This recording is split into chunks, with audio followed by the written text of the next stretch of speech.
Well, if you've had a long day just sitting on the couch, it's time to go to Russell's house.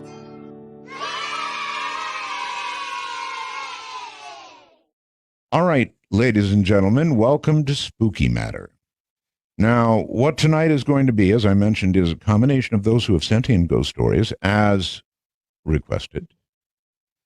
And we are in the process now of calling you.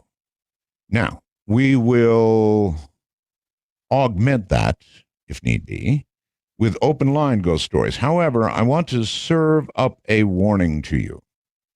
I want to be scared. If I'm not scared by your story, it's probably not a really good one. It's got to put a little chill, raise the hair, maybe on the back of my neck and put a little chill down my spine. And I scare fairly easily. So they've got to be good ghost stories. If we take pot luck, they've got to be good ghost stories. And I'm also going to make a special request tonight that if you're an over-the-road trucker, I know there's at least 4 or 5 of you out there, that if you want to tell your ghost story, you pull over safely into a rest area or the side of the road somewhere where you're safe, so you can tell your ghost story with a good cell connection and with reasonable quiet in the cab, as it were. So that said, I think we ought to get underway. All right, Spooky Matter underway for Halloween night. I'm Art Bell.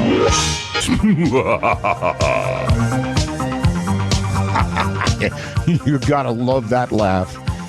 I can do it sort of. How's that? Spooky Matter on Halloween night. And I know many little ones are out there tromping through the night. By the way, including mine.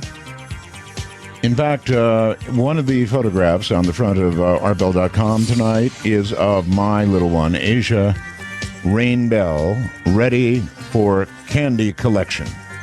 As you can see, very ready for candy collection. She lives in fear that when she gets home, Daddy will claim all her candy. In past years, I have played around with her like that.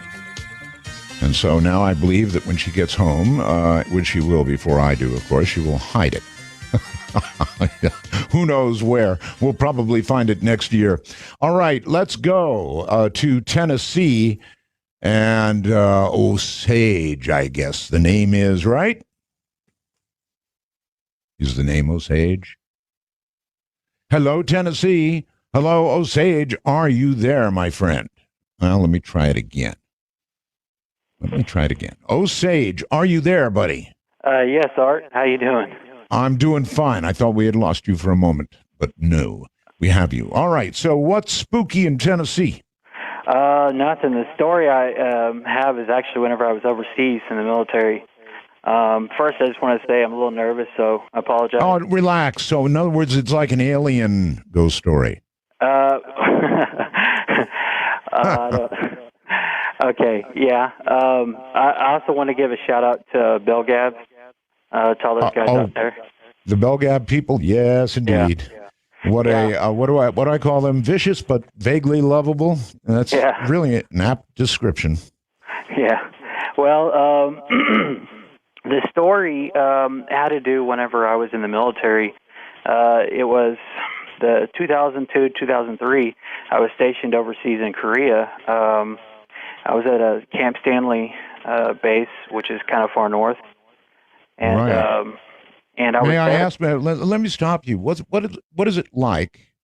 I've been to Korea any number of times, but being actually in the military and stationed in Korea, well, put it this way, I've heard of our troops in Korea referred to in interesting ways, as though you're kind of there so that if the North starts a war, America's automatically brought into it. Is that how you guys looked at it there? Kind of. I mean, well, a lot of people don't know, I guess, that we were never actually, we signed a ceasefire. We never signed a peace treaty, so we were technically still at war. That's correct. And they stationed me there because I after the 9/11 happened, I wanted a combat. I thought I was going to go to Iraq, but instead they sent me to Korea instead. So Well, I got you darn near got some combat anyway. It got pretty tense there for a while. Yeah, it did. We had riots and stuff outside our base, and they had an accident. It's kind of a long story what happened, but All right, I'll let you get to it. Don't worry. Every year a whole bunch of South Koreans get together in like almost a mob, and they march on the gate, going north. And I always thought, what is that about? These guys are down in South Korea where they have freedoms and relative good life. The economy's in great shape, and Korea's just booming, and yet they march on the North Gate. I always thought, what they should have done one year is just open the damn gate, let them march on north, and close it. Yeah, well, there's a lot of stuff that goes on that the public doesn't hear about. The reason why they were rioting on our base was because we had an accident where two girls were actually ran over by one of our tracked vehicles. And I'm sure you can look about it on the internet, but they were pretty bad. They were actually throwing the Molotov cocktail bombs over the fences, and we had some buildings catch on fire. But yeah. All right. Well, anyway, I don't want to stop you from your story. Proceed, please. Okay. Well, during the end of my time, I was usually when everybody does their last 3 months, they try to keep them on light duty so that they don't get injured, because if they get injured, it causes complications. So they put me on the unit police, which anybody who's been on the base over there knows what a UP is. It's kind of like NP, only you're a security guard, I guess you could say. Yeah, in the Air Force we call them APs, but yeah. Yeah. So basically I would be in charge of the gates, and they would rotate us around the different gates. And I always liked the night shift because just kind of a night person, And so they picked me to work on this gate, which I actually worked there whenever I was doing my time up in the upper part. It's called we call it the AHA, which is the ammo holding area. Right. And up there that's where the last line of defense, I guess you could say, for artillery. The North Koreans had their artillery focused on us, and the only thing we could do is store ammo inside the mountain and in a big tunnel. So to get to that tunnel, you had to go through the gate, and that was the gate that I was, stationed at, in charge of. Mm-hmm. So during the night shift, first I want to say that place had a reputation already. The people there, the Koreans, I've heard them talking before, and I remember one time early on when I first came there, I asked them what they were talking about, and the Korean guy told me, kind of laughed it off. He said, well, they were talking about how that place is haunted, and this was during the daytime. I really didn't understand, what it was about. But I found out later that during a safety briefing we had, that there was a soldier that was killed there in the area, and it was pretty gruesome. He died when he was airing up a tire, and a split ring came off and killed him. Ooh, ow. Yeah, and it was probably instant death, but it was in the area that I worked, in the area, So, anyways, I would work there at night shift, and things were pretty calm. Nothing really happened. It was me and another person at all times. And we really didn't have anything happen. I mean, we had cameras there, and it was really quiet. And one night when we were up there, one of the vehicles, and these are HEMTs, these are pretty big vehicles, it just started on its own. And first we heard the rumble, and we didn't know what it was. So we got up, we went outside the door, and I could hear it running. And we looked at each other, and that's when it really kind of got spooky, because I work those machines, and I know that we don't have those malfunction and just cut on their own. Right. That's bad to start the story off. A vehicle starting by itself is not good at all. Yeah. Well, it kind of spooked both of us out, and I decided to go because I knew those vehicles to begin with, so he stayed in the guard shack that we had, and I went over there to the vehicle. And first of all, I was really creeped out because it was in the dark area. So I had to kind of walk in the dark, and I looked around the vehicle, and I didn't see anything at all. So I opened the cab up, and I I cut the vehicle off, and then went on our way, and we just noted it in the log. Anyway, so that was the first time something had happened, and we had similar incidences with other people where the lights had cut on. People had noted in the logs about like similar incidents like us. Now, I don't know if they took it serious or not, because I don't think maybe nobody read the logs, because I mean, that place clearly had something going on. But later on, I guess it was maybe like a week or so, or maybe 2 weeks later, the horn on one of the hymns, and I mean, I think it was the same one. It might not have been, but it was in the same area, started just going off on its own. And this is maybe 2 o'clock in the morning, in the middle of the night, and we're both in there, and it goes off, and we're just nearly jump out of our seats and fall down, because it scared the crap out of both of us, By this time, I'd be worried that thing would start up and head toward me. Yeah, I was actually so scared, I made the other guard get out and go with me, which we're not supposed to do, because someone's supposed to be at the gate. Right. And so, I mean, I actually had to go up there and undo the chain, and it was just really weird. I don't understand how that could happen. I mean, I don't know. If you think about ghosts, if ghosts are real, how can they influence real things? I don't know, but I do know that a guy did die there. And I guess your story kind of says they can. Yeah. Well, it's just too weird. Yeah. I really appreciate your story. Thank you very much. Yeah, a vehicle does not start itself. A vehicle does not suddenly start, especially if it's the same one, begin blowing its own horn, so to speak. So there you have it, a story all the way from Korea. And when you think about it, hauntings certainly would not be exclusive to any one area. They would be all over the world. And guess what? They are. Those stories are as famous in Japan and Germany and every other country in the world as they are here. In other words, ghosts are universal. Let's go to right here in Nevada, and John. John, welcome to Spooky Matter. Hello, John. Yeah, good morning, Art. Mega Roswell's. Not morning yet, not even on the East Coast, but yeah, not hey really. There. Great to talk to you. Good to talk to you too. Yeah, so you've got a story for us, I take it. Yes, I bought a house out in Eldridge, Iowa, and I only lived in it 14 months. I worked for Caterpillar, and they closed the plant, so I moved out of Iowa and moved out west here. And we were moving in, and I had just put a 9-drawer dresser into the one bedroom that was going to be my daughter's bedroom. And right. Me and my son, he's 15, carried it in there and put it in. And I went out to the kitchen to grab a cup of coffee, and I come back to the room, and I couldn't open the door. And the dresser had slid in front of the door. At first, I thought my son was in there. What? The dresser slid in front of it. Now, was somebody in the room or no? No one was in the room.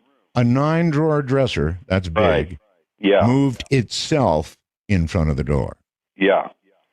And I thought man. My son was in the room doing something, And sure, of course, yes. And I turn around, and I'm hollering through the door. I said, "Open this up. I want to get this other stuff in there."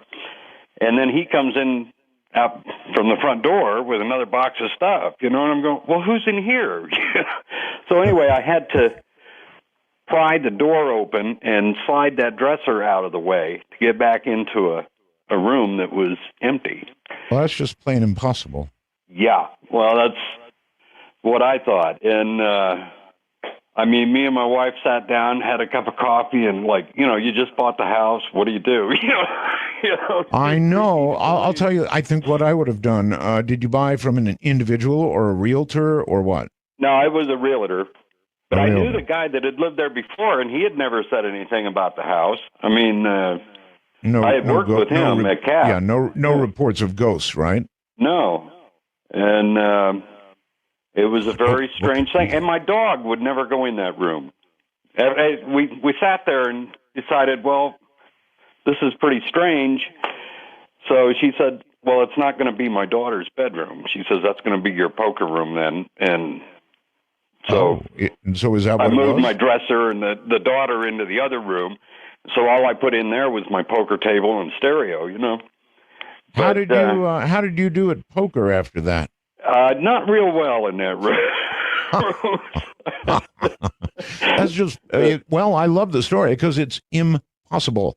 Yeah, you know, and you sit there and you look at yourself. You know, I was looking at my wife and going, "Did this really just happen? I mean, did I have to pry this door open to get in here?" You know, and it's like, you know, it's impossible. Yeah, it's impossible. Happened any other way? But, no, it couldn't have. I really appreciate your story, and that's 2 stories in a row. Well, I wanted to mention one other thing. I had moved back to Iowa. My dad had Alzheimer's and stuff, and I was driving down the street, and I saw they had an open house at that house. And I was telling my girlfriend, I said, you know, I used to own this place, and I said, let's go in and take a look, you know. And I'm talking to the realtor. I did want to check. There was a little cheap little under-the-counter kitchen light that I'd put in when I bought the place, and it was still there. But I talked to the realtor, and she said that house had sold 7 times since I had it. And 7 times? So nobody ever stayed very long in it. I don't know if anybody else had trouble or not. But did you tell the realtor about what you just told me? Oh, yeah, she says, I don't want to hear anymore. She says, I got to be here all afternoon. I completely understand. And you know what? Despite the laws that say, now anyway, that you have to tell somebody if a house is haunted, if it was sold, bought and sold 7 times. Yeah, and I don't think anybody ever mentioned it. Yeah, this was, let's see, I bought it in, I think it was 82, and then I left in 83 when they closed the plant. And I moved back there in 2005, so it had sold 7 or 8 times between then. So I don't know. Right. Very strange story. All right, thank you very much, my friend.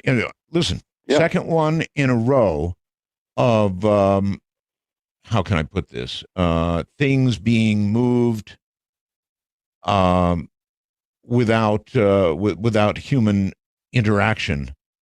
Or things being moved by a spirit. A vehicle started, a horn that goes, probably on the same vehicle, and now the real impossibility. I'm not sure I'd move into a house like that if something like that happened. I mean, after all, if anybody had moved that 9-drawer dresser up to the door and blocked it, they would then have to still be in that room unless they went sailing through a window. And he said his son was still outside. So that means something that we don't understand moved that thing. And I guess the message would be, not this room. And obviously Mom understood that message because she did not allow the daughter in there. Jason in Louisiana, hi there, and thank you for coming on the air. Hello, Art. Mega Roswell. Thank you. You have a ghost story for us, I take it? Yes, I do. Okay. This is a story about when my wife and I were newlyweds, and as newlyweds kind of do around that time, they'll go visit their parents, once a week or so. And my wife said she was going to go visit her mother. I said, that's fine. I'm going to go ahead and just stay home. I'm in my pajamas. And about 40 minutes later, she came back, and she said, you're not going to believe what happened to me on the ride home. And being the foolish young husband, I said, that sounds great, honey, but let me go ahead and just finish up this video game that I'm playing right now. And so that frustrated her. You're already like a husband. You're already like a husband of about 10 years. Not a newlywed. A newlywed jumps up. I was in hot water. Yeah, I'm sure. So she was a little frustrated, and it wasn't until the next day that I was able to get her to tell me what happened. apparently on the ride home, she had just left her mom's home, and she got the feeling that you get when you're being watched. And she looked off to her left, and she saw the classic shadow figure staring at her. And No, followed excuse her. me. This was when she was driving? Yes, sir.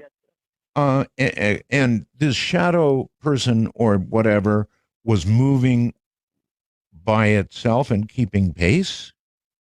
No, it was standing behind a sapling, which she thought she saw a tree out of the corner of her eye. And when she looked, there was a sapling, and the shadow figure was behind it, standing behind it. And as she drove past, its head followed her. She got the chills, and she picked up, she sped up a little bit down the neighborhood. And as she made her way to the end of the neighborhood, the lights, starting where the creature was, started going out one at a time until it reached her. And once the lights reached her, she stopped. And that classic fight or flight kicked in, and she got mad. She was angry. She was scared, but she was angry. So she threw it in reverse, and she rushed back to the point where the creature was, and nothing was there. It was just a sapling, and she had a cold sweat, and she was just sitting there, and the car was idling, and all the lights turned on at once. And you sir have a wife with cojones. Let me tell you, I would not have. I know. Yeah, that's right. I would not have gone back. There's no way I would have gone back. So she must be a tough one. The first time, she is a tough cookie. I'm not afraid to go out in public. She's got my back. All right, my friend. Thank you for the story. No, thank you. I guess, insert myself into the stories as I hear them, and it's kind of like, what would I do? It would be bad enough. You see the shadow being behind the tree. You see the head pop up, and the head follows you, and then the lights start going out. Would I go back? No. I'm being honest with you. No, I would not go back. So, big cojones. Down to Texas and Chris. Hey, Chris. Roswell's Mr. Bell. Thank you, sir. I'm glad to finally get in to talk to you. Since the first time I heard you, you're talking to Mel Waters. Mel's Hole. Yes, I've been a fan ever since. The story goes that Mel sold his hole to the... He sold his hole to the government and moved to Australia, where he's living presumably happily ever after, but I'd sure love to talk to Mel. Anyway, proceed. Yes, sir. 25 years ago, I was a brand new Border Patrol agent. We had more trainees than journeymen, so they would stick two trainees together and say, go do your job. And usual shift, there might be 4 people working. So we had 2 guys upriver, myself and my partner downriver. Very little experience between the 2 of us. What would you see? I hate this, but I have to know some things. Yes, sir. As a Border Patrol agent, you said with very little training. So it's like they send you to when you say river, the Rio Grande? Yes, sir. They send you down to the Rio Grande and they say, watch. It was very little experience, not training. I may have misspoke there. Okay. We had just gotten from the academy, but neither of us had a half a year in yet. Okay. So they send us down. They tell us to go fight crime midnights. So we're driving down the river looking for anything that we could see that didn't look right, not really knowing what we were doing, but trying to get on the job experience. We see a bonfire out on this hill that we used to refer to as the party house. It was, at the time, it was out of town quite a ways, but now it's almost in town. And we drove towards it thinking, well, maybe somebody's down there, maybe some aliens, maybe some smuggling. Right. And at the time, we had switches that we could throw that would turn all the lights off in the vehicle. So if you hit the brakes or the backup light, nothing would come on. It wouldn't show where the vehicle was. Sure. So we turn out all the lights. We're driving down this long dirt road towards the river. And as we come around the corner, there's about 15 or 20 people standing in a huge circle around a giant bonfire. They're all wearing brown, full-length robes. They got their hands up in the air like they're doing some kind of religious ceremony. Ritual. Yes. I saw a movie called Race with the Devil with Peter Fonda and Warren Oates several years before this, and that movie came to mind. I looked at these people just in time to see two of them turn towards us and start running at us in a, not an aggressive manner, but like we didn't have any business in their little ritual.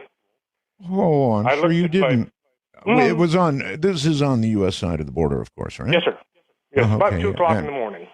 Gotcha. And two of them start running toward you. And you were, I'm sure, too armed. Oh, yes. Yeah, okay. But they were armed in Race with the Devil, too. Oh. Well, so what do you two armed guys do? I looked at my partner, he looked at me, I threw it in reverse, and I hit the gas. I said, I don't see any immigration violation happening here. I went backwards with no lights. I made a 90-degree turn, and I didn't slow down until I hit the highway. I'm with you all the way. Once we get to the highway, yes, we're trying to decide what to do because our nearest backup is a good 20, 30 minutes away. Right. There's one sheriff's deputy, and he's way the heck out of town. Right. Who would you report this to? They didn't cover this at the academy. No. Local law enforcement? I don't know. Well, we were out of town. We were in the county, and like I said, there was one deputy working, and he was way the heck out of town. And we discussed it the rest of the night. Who should we report this to? And we could not come to a conclusion. So at 8 Nor o'clock were they in the morning, necessarily breaking the law, really. None that I could see. Except maybe God's law. Well, we decided that we just weren't going to tell anybody, and we're going to try and pretend like it never happened. I don't blame you at all. We managed to keep our mouths shut for about a good 20 years. Well, finally, about 3 or 4 years ago, I was invited to tell my story on the other show. And unfortunately, the night that they called the house for me to talk, I had a schedule change and I had to work that night. So you never got to tell the story? Not to them, but it really upset me because I've listened to that show, like I said, ever since Mel's Hole. So a couple of weeks go by and I'm teaching a class. And I mentioned to the class that I'd almost made it on the radio. And I told them this story about what had happened to me and my partner and how it would have been neat to tell people I'd managed to tell my story to the entire United States and parts of the planet. And one of the students said, hey, you know, about a couple of years ago, I was driving around down by the river and I came across the exact same situation. Oh? Yeah, so apparently whoever these people are, they're still out there. They're still doing their little ritual. And I have no idea who they are or what they're doing. And this person, this student, what did he do? Exact same thing. As you did. And as I would have done as well. I really, really appreciate your telling this story on Real Radio. It was an exciting night. Thank you, my friend, and take care. Glad you came by tonight for Spooky Matter. I love stories like this. What do you suppose that was? Probably not ghosts. But also, on the other hand, probably not a group of people that you would want to upset, armed or not. Fascinating. Ben in California. Hi, Ben. Hey, is this me? It is you, Ben. Hey, Roswell's. Thank you. I've actually called in and called told you my ghost stories before, but I've got one more story I haven't told you. You've told me ghost stories before? I called in on open lines tonight, and I was the guy that had been physically assaulted by a ghost. Okay. But I've got one story that I don't know if it's ghost or not, but it definitely qualifies as spooky. All right. I'm living in eastern Kentucky, growing up on this haunted hill. Mm-hmm. And besides the neighborhood there is a dirt road. It's a gas road. There's gas wells out there. And this is where we rode our dirt bikes and four-wheelers and everything like that. Right. So nobody ever walks out there, but I didn't have any gas for my dirt bike one day, so I decided to take a walk out there. I'm about 15 years old. I think I'm a freshman in high school. And I'm walking back. I've got my machete on my side. I'm looking for snakes and whatnot, looking for deer. Mm-hmm. And I'm looking around, and then suddenly there's two men in front of me. And this is a straight stretch of, I would say, 200-300 yards. And suddenly they're about 20 feet in front of me. So I tell them, well, you scared the you-know-what out of me. And one of the men says, well, I'm sorry. And they walk up to me. And they ask me questions like, how did you get out here? And I told them, well, I just live half a mile from here. And they say, they're just very confused. They say, how did you get past the gate? Mm-hmm. And I told them, there is no gate. There used to be a gate there, but it had been ripped out a couple of years ago. Right. And keep in mind, this is the only entrance for miles. This road runs for miles and miles, and a few miles the other way, there's another entrance, and it doesn't have a gate either. So anyway, that's a really weird question. And the direction they were coming from the direction of my house, and there's only one way in, one way out. And I'm thinking they should know there's not a gate there. So anyway, the whole time I'm talking to them, I'm really creeped out. I'm really freaked out. They're staring directly at my eyes, and they're not looking anywhere else. I'm motioning to my house. I say I'm out here with my machete. I'm looking for snakes. They don't look at my machete. They're both just still fixed on my eyes. They're not even concerned with your machete? I mean, when somebody says, I'm out here with my machete, that gets somebody's attention, you would think. You look down, ooh, big knife. Yeah, you would think so, and be slightly interested. But only one of the men's talking to me, but both of them are looking directly in my eyes. Yeah. And so anyway, I'm freaked out. So, well, I got to go. Because I never really see anybody out there unless they're riding a motorcycle or a dirt bike or a four-wheeler.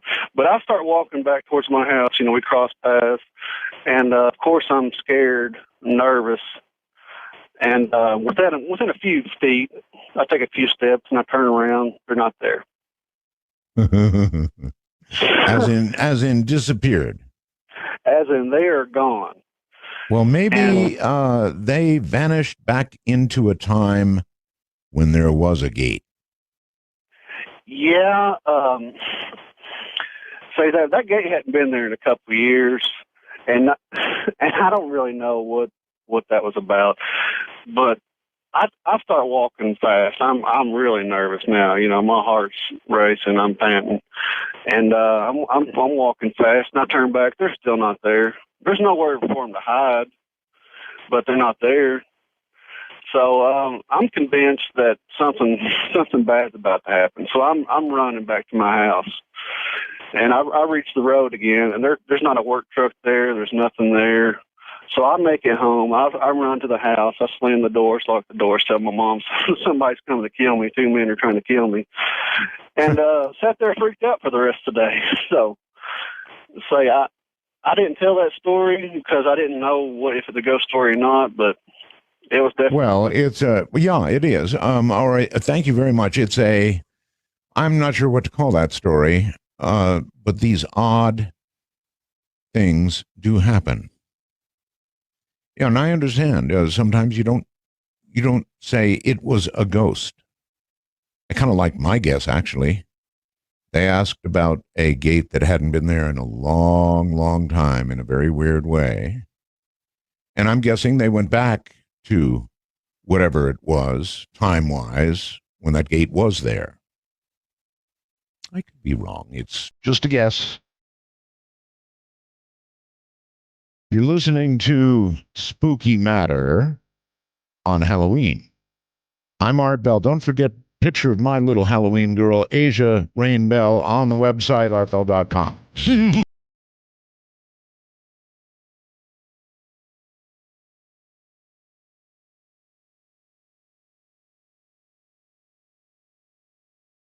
The little ones are about collecting candy in some time zones, and others are probably well done by now. Let's go to, these are your stories, Illinois, and Larry. Hi, Larry.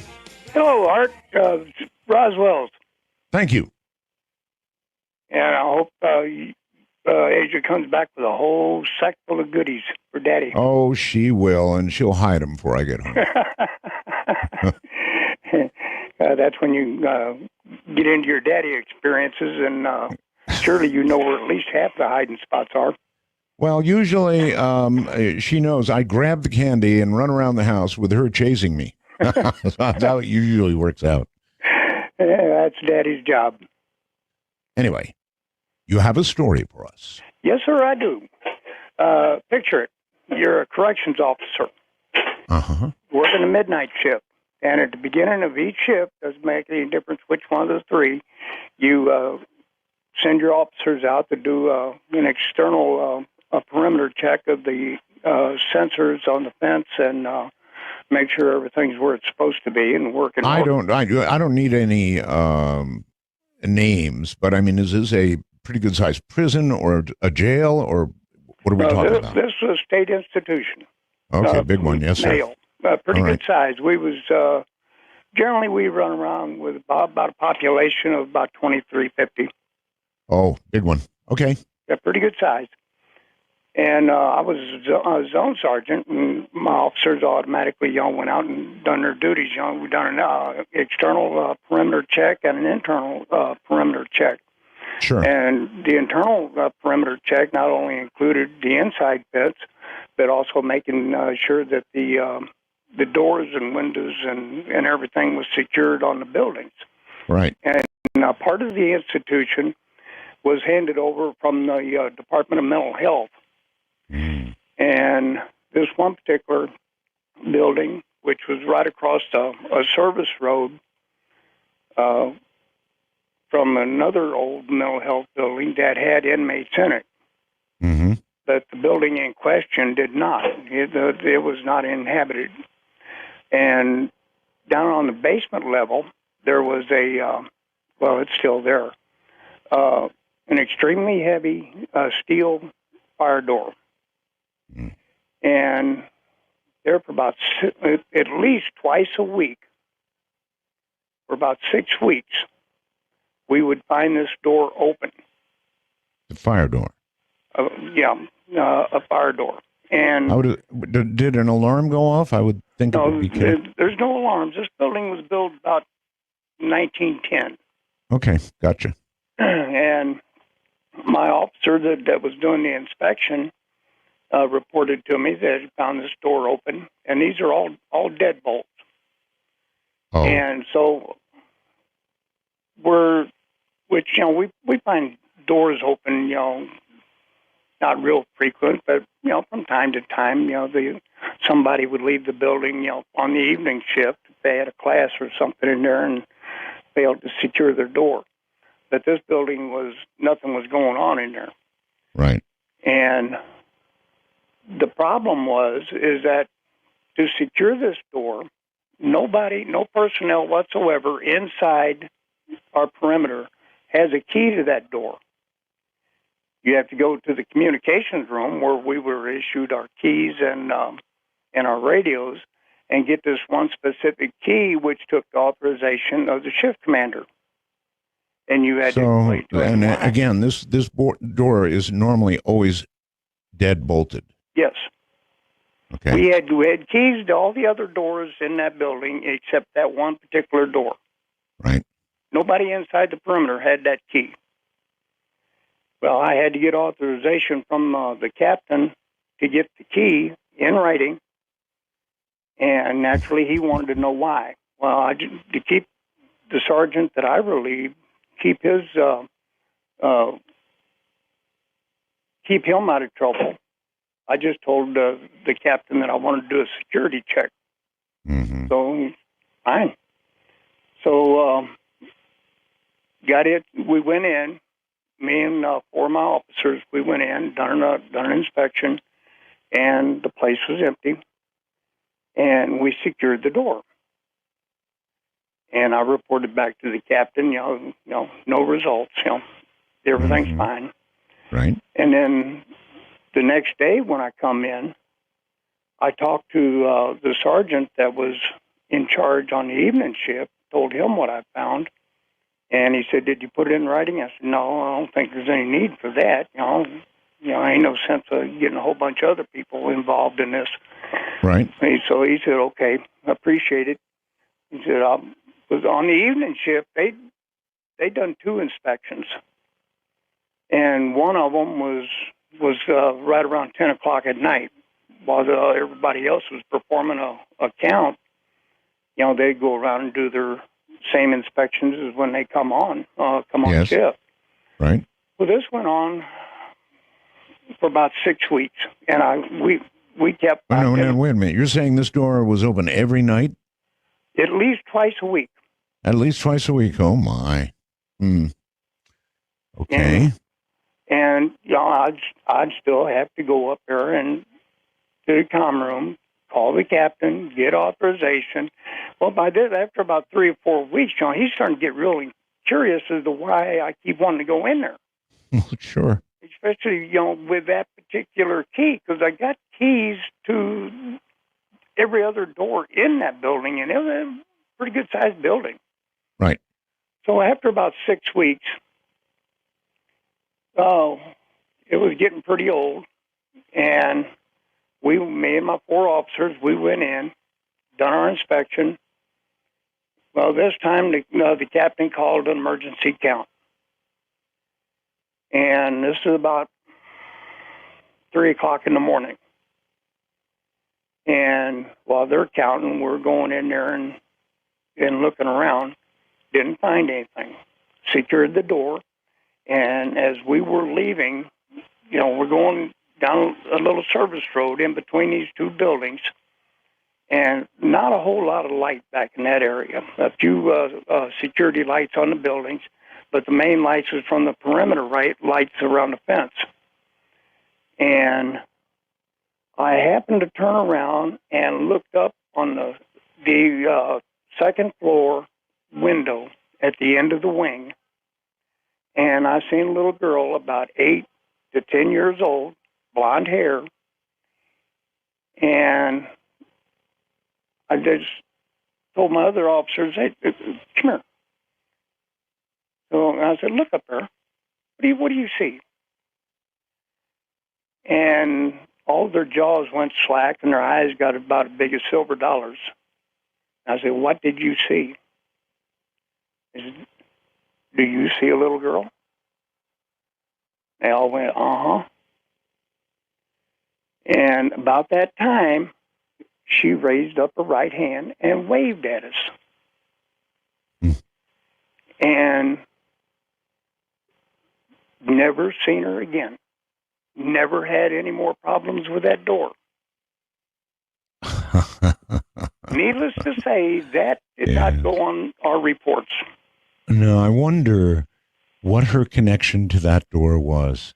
Maybe there was an old mental health building, because part of our institution, especially we had 2 sides, and the side that I was on, we had about a half a dozen of these old mental health buildings. Like I said, built around 1910, 1908.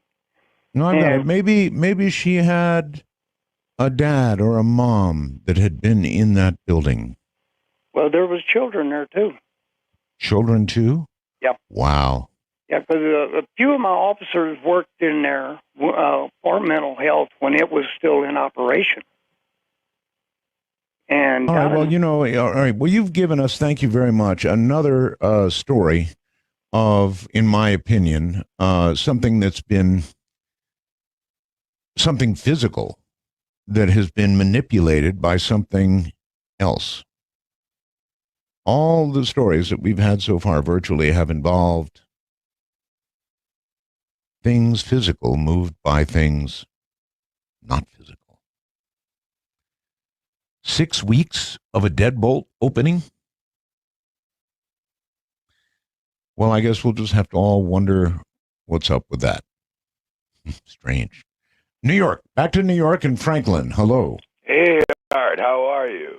Just fine, thank you. Happy Halloween. This story takes place when my fiance Gina and I were living in Boston. We lived there in this building for about 2 or 3 years while I was in grad school. And about a month before we were leaving to move back to Brooklyn, we had the apartment packed up and everything, and we're asleep. I'm laying in bed, and I feel someone above me just looking at me. And I'm like, in my head, I'm saying to myself, all right, if you're there, you might not want to be there when I open my eyes. And I'm just kind of joking, I'm not thinking anything of it. As soon as I say this to myself, I feel a gust of wind shoot to my left. And now I open my eyes and I sit up immediately. And I'm like, what is this? I look over, and there is a man in our doorway, colonial dressed, long, stringy hair, bifocals, like a tall, thin Benjamin Franklin, okay? Right. Now, the man is illuminated. The only light that we have in our apartment is the bathroom door behind him that's slightly ajar. He is producing his own light, but his light doesn't reflect onto my door, my floor, my walls, nothing. All right? And he's slightly translucent because I can kind of see the bathroom light through him. Now, this man is looking at us with curiosity. No malice, no nothing. I'm just staring at him with curiosity. I touch my girlfriend, and she wakes up, and she looks at the door, and she says, "Who's the man in white? Who's the man in white at the door?" At that point, I really get freaked out because it was like confirmation. I turn to her. She goes back to sleep. I turn to him, and he's gone. Oof. Yeah. I wake her up. She tells me exactly what she saw. It was exactly what I saw. She goes back to sleep. I could not go back to sleep for the rest of the night. I hear you, buddy. Thank you so very much for that story. Now, isn't that interesting? In other words, it may well be that many times the apparition, or ghost, if you will, is every bit as surprised at being in another place or time than it was used to. So it is as absolutely curious, perhaps even terrified, as you are. And I wonder what that says about the other side. The mixing of that side and this side on some occasions. It may well be that they have absolutely no more of an idea than you do. Think about it. Let's go to Minnesota and Allison. Hi, Allison. Well, good evening, Art, and happy Halloween. Thank you.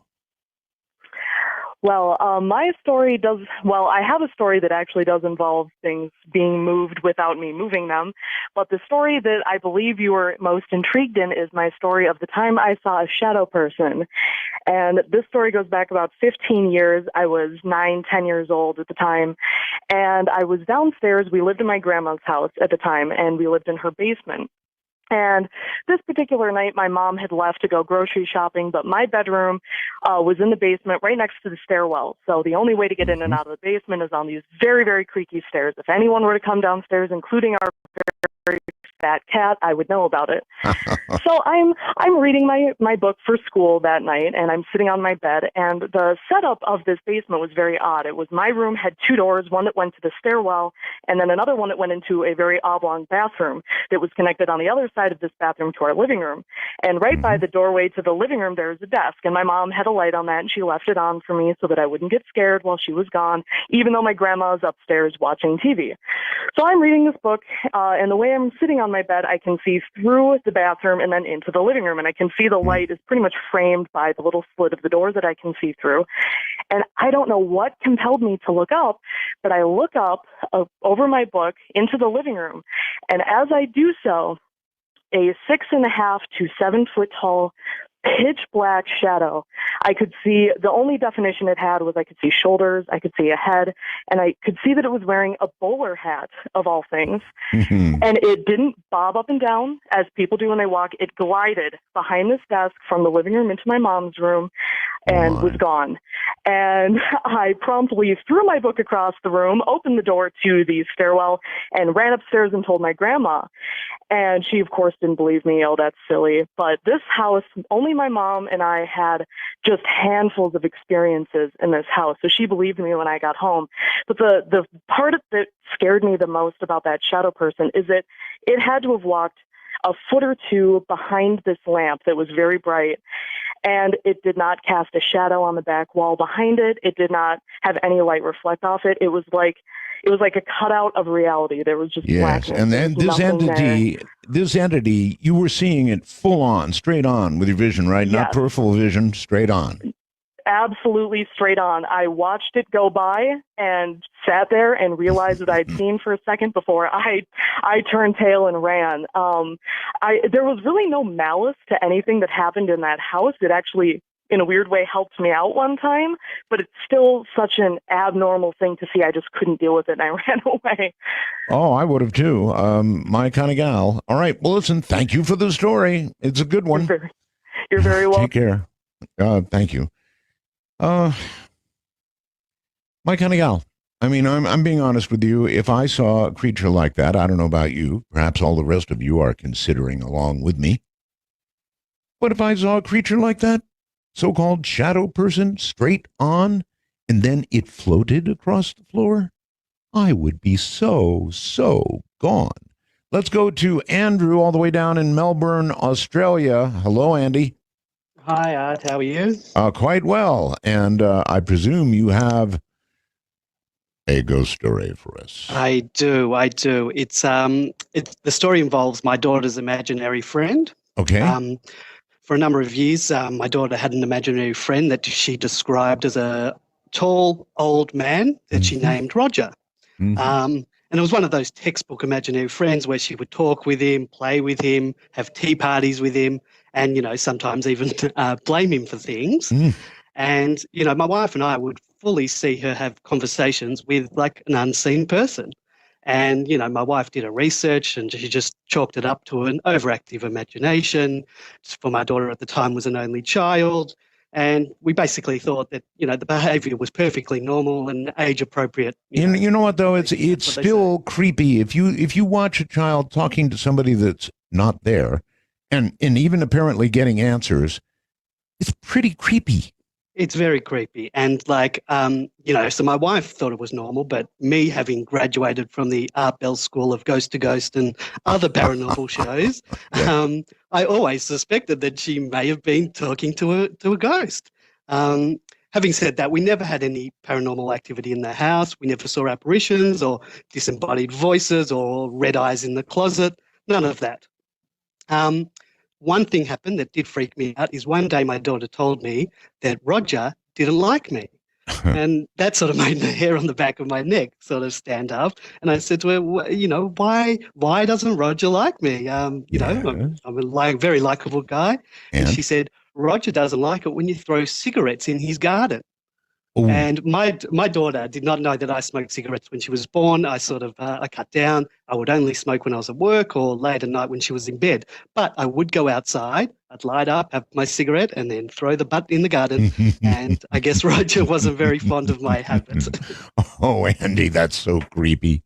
It is. All right. Thank you very, very much. That is a creepy story. It really is. Can you imagine being told not to do something by your daughter who could not possibly have known that you were doing it? Oh, boy, that's creepy. All right, it's about that time. We'll pause here. No, wait a minute. I already did that, didn't I? Let's do this. There you go. Let's pause. It's Spooky Matter on Halloween night.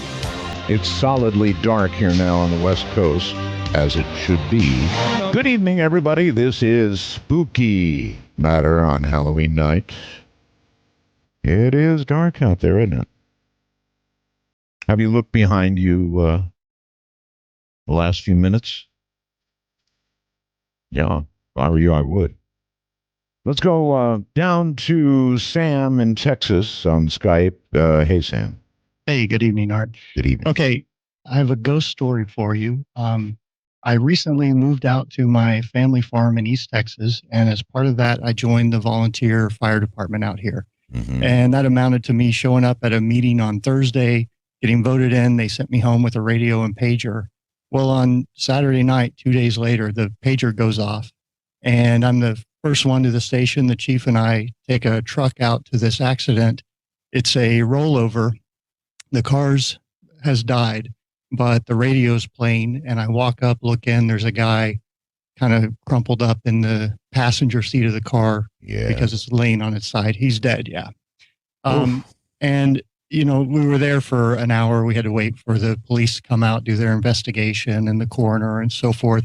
We cut the roof off of the truck, and he fell out, and a couple beer cans came out, so he was drinking. There were people behind him. He wasn't going that fast, just kind of swerved, went off the road and smacked into a tree, and it cost him his life. Right. But, you know, while I was there, I could kind of sense that he was around. He was still there, and like I could feel him, and I remember feeling sorry for him. Like this guy, you know, didn't know that his life was coming to an end, at least this one anyway. That's right. But you sensed he was right there. Yeah, I mean, I would look over across the road a little ways back from the accident, and like, I didn't see him, I didn't hear anything, but I could feel that I think this guy's standing there just looking at everything going on in bewilderment. And I felt like all of the other officers probably looked down on this guy because he was drinking and caused his fatal accident. Mm-hmm. So we wrap up there, go back to the fire station, put the truck up. I drive my car back to the farm, which usually has other family members on it, but they were all in Dallas for a family event. And I get back to my house, and I can like feel this guy with me still. I think he followed me home from the accident. Maybe he sensed that you identified with him in a positive way. You felt sorry. I think he could maybe hear my thoughts or feel my emotions, or somehow was perceptive to that. Sure. But it creeped me out. I mean, I was just scared half to death because, you know, this guy is here following me home, and I don't know how to help him. And eventually I said that out loud. I'm like, I don't know how to help you. I'm sorry. And this went on for about 30 minutes. And I remember thinking, boy, I wish my mom was here or somebody else was here on the farm. And I thought about them all being in Dallas. Right. And eventually it went away. And about 30 minutes after that, I get a phone call from my mom. And she said her aunt heard the phone ringing, brought the phone into her, and she called me back. This was like at 1 a.m. And she said, hey, you just called. I was calling you back. And I'm like, what do you mean? I didn't make any phone call. What's the number from? Well, the number she gave me was my cell phone. And I had just moved out here, and my cell phone gets no bars. It says no service on it. So I couldn't have even placed a call, and the landline from the house doesn't have long distance, and her number is a Dallas number, so there's no way I could have called her. Oh, and my so goodness. I think this guy or one of the guardian angels that took him away or whatever sort of placed this call to put me at ease. That's a cool story. Isn't that Thank you. interesting? Thank you. Oh, yes, of course it is. Thank you so very much. Wow. See, these things, they do happen. That one from Texas, and I so appreciate it. I think that the dead, let me correct that. It is my firm belief that the recently dead do not depart right away. They're still there for a while. Not a long time, perhaps days, perhaps hours, perhaps days, but I firmly believe that they do stick around for a while. Let's move to, let's see. Let's move to Colorado and Francisco. Hello there. Hi, how you doing, Art? Very well, sir. Thank you. Thank you. So yeah, I'll go ahead and start off. My story, it starts off, met a good friend in a Lutheran high school. Very, I guess, better way to put it, it's kind of a uptight religious school. Right. They would teach us, Bible verses. We'd go to Bible classes. None of that to me. I mean, I was already, born and raised in the church. However, this friend that I met, he really he was there for other reasons. And I tried to, I guess, talk to him about religion from time to time, and kind of blew it off. He was like, well, why don't you come with me over to my house? He's like, this is what my mom and I kind of do on our separate time. So we go over there, and it has a real nice house, a lot of ornate, old collectible type of items. And one of the items that she has in this big open garden room area is a Ouija board. So he convinces me, which going against everything that my mom had told me, don't you mess with that stuff because something could attach to you. It could follow you back if it wants to. Just leave it alone. Well, being a teenager, I was like, let me try it. So we gave it a So we gave it a shot, and got some interesting responses. And I was like, okay, I've got to try it. That's that. So fast forward now, we're in our late 20s.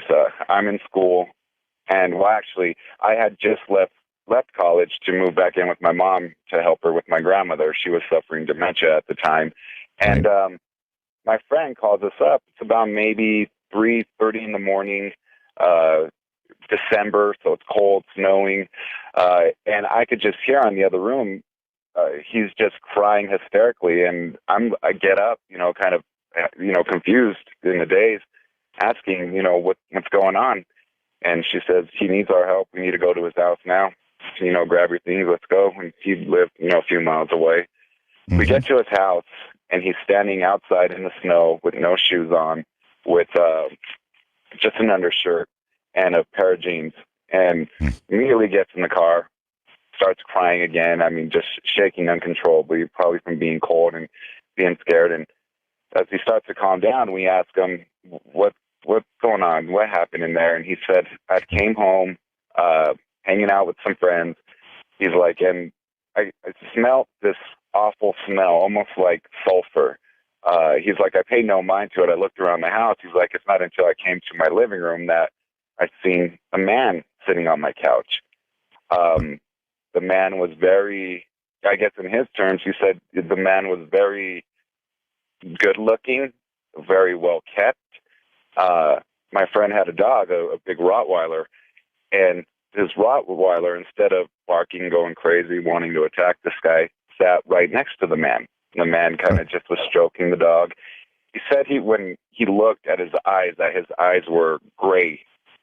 There was no pupil, there was no white, that they were just completely grayed over.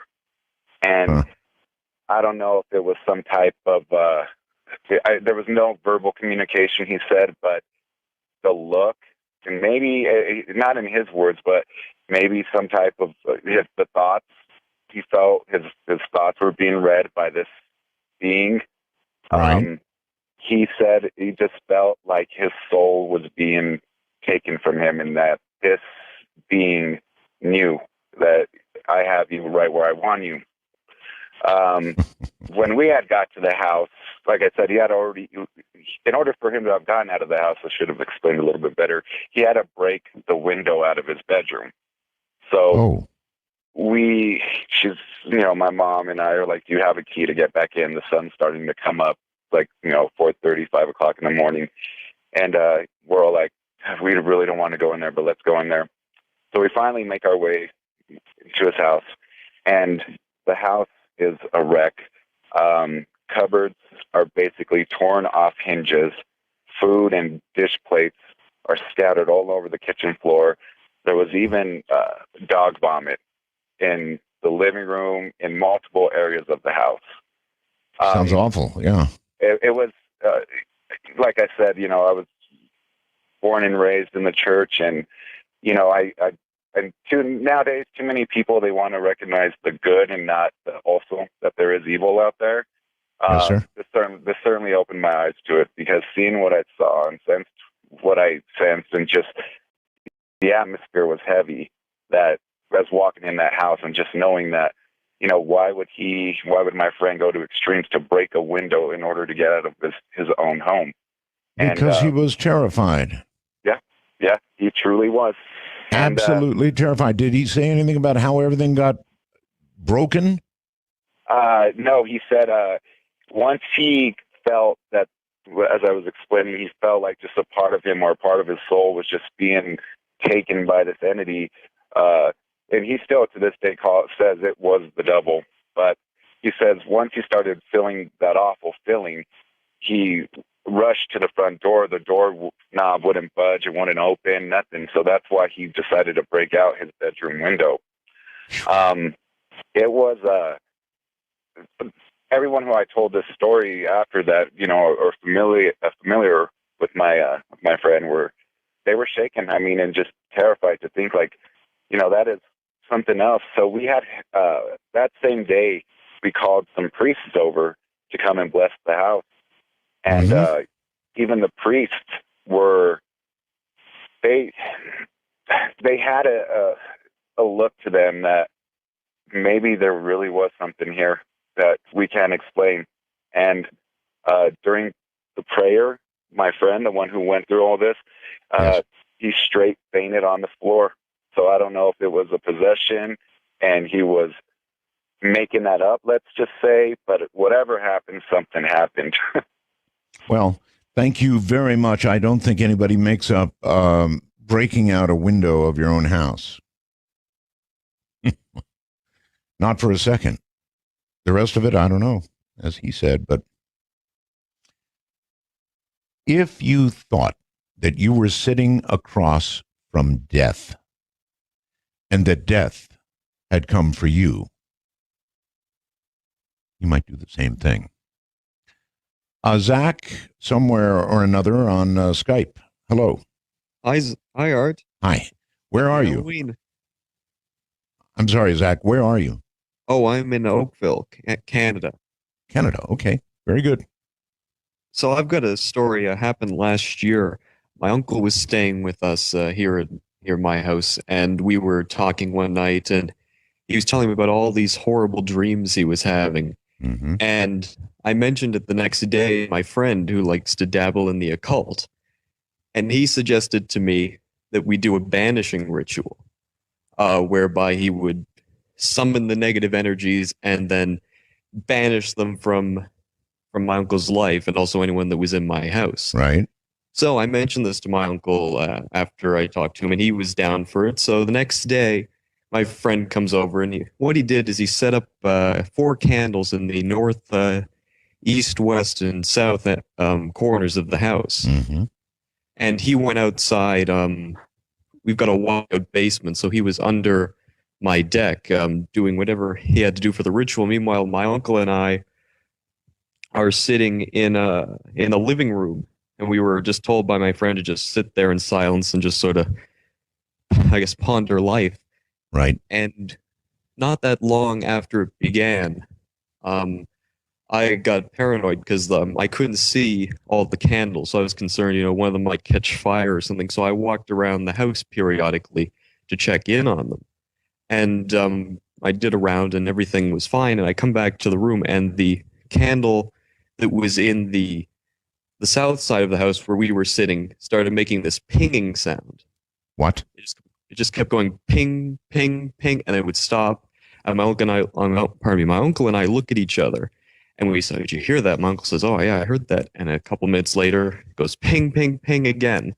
And I said, "Oh boy, what's going on?" So I go check on the other candles. Everything was fine. I get back, and also within our range of vision is the candle to the east, and the fire jumped from the wick to the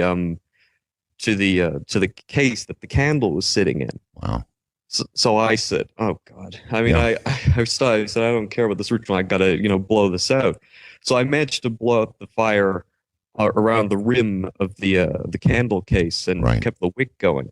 And again, I think, "Oh, what's going on now? Is it the rest of them?" So I go and I check the candle on the west side of the house, and just as I get in, the fire jumps out of the candle and onto the dryer where it was resting. Oh my God. And I blow that out. And as soon as I come back, I'm panicking. My friend comes up the stairs and said, the ritual is over. And I tell him everything that I just told you. And he says, "Well, to begin the ritual, I have to summon the energies from the east. So that's why the fire might have jumped, and then I banished them to the west, and that's why I jumped again." And I said, "Well, what about the south?" And he said, "Well, what do you mean?" And I said, "Well, it pinged several times, and it did it throughout the half hour or so you're doing the ritual." And he said, "Well, I have no idea why it did that." Oh, that's weird stuff. I guess lucky that everything didn't burn. Yeah, well, I mean, it is good news in the sense that after he did the banishing ritual, my uncle stopped having all the nightmares. Well, that is a good thing, but wow, what a story. Thank you very much. Plus, candles pinging, really? California brings Mark. Hello, Mark. Hey, Roswell's Art. How are you? Fine, thank you. Great. Yeah, so I have kind of a crazy story for you. I'm 33 now, and about 10, 12 years ago in college, when I was about 20, I moved into a house with about 3 other roommates, and it was about 2 blocks from campus, the University of Arizona, and it was built for the Tucson Electric Power Company president. So we move in and everything's fine, but then within a week, a whole bunch of weird things start happening. Literally the electricity would go off and you would have to walk around and go to the breaker outside the house to turn the electricity back on in the house. Right. And we had, over the course of the year that I lived there, we had like 3 or 4 different electricians come out to check out to see what was wrong with it, and everybody said that it was fine. So there was strange electric stuff that would always happen. One time I was using the regular can opener, and the electric can opener actually started to go off by itself. But one of the really creepy things was that we didn't have cable because we were poor college students, and I knew that my roommates weren't home one day, and I wanted to bring this girl back. So we go back to my place, and when we get there, I say, "Hey, let's watch a movie." And so I turn on the TV, and there's that staticky, that snow that you have when you don't have cable. And suddenly there's this bang in the other side of the house, and it's like sounds like dishes crashing.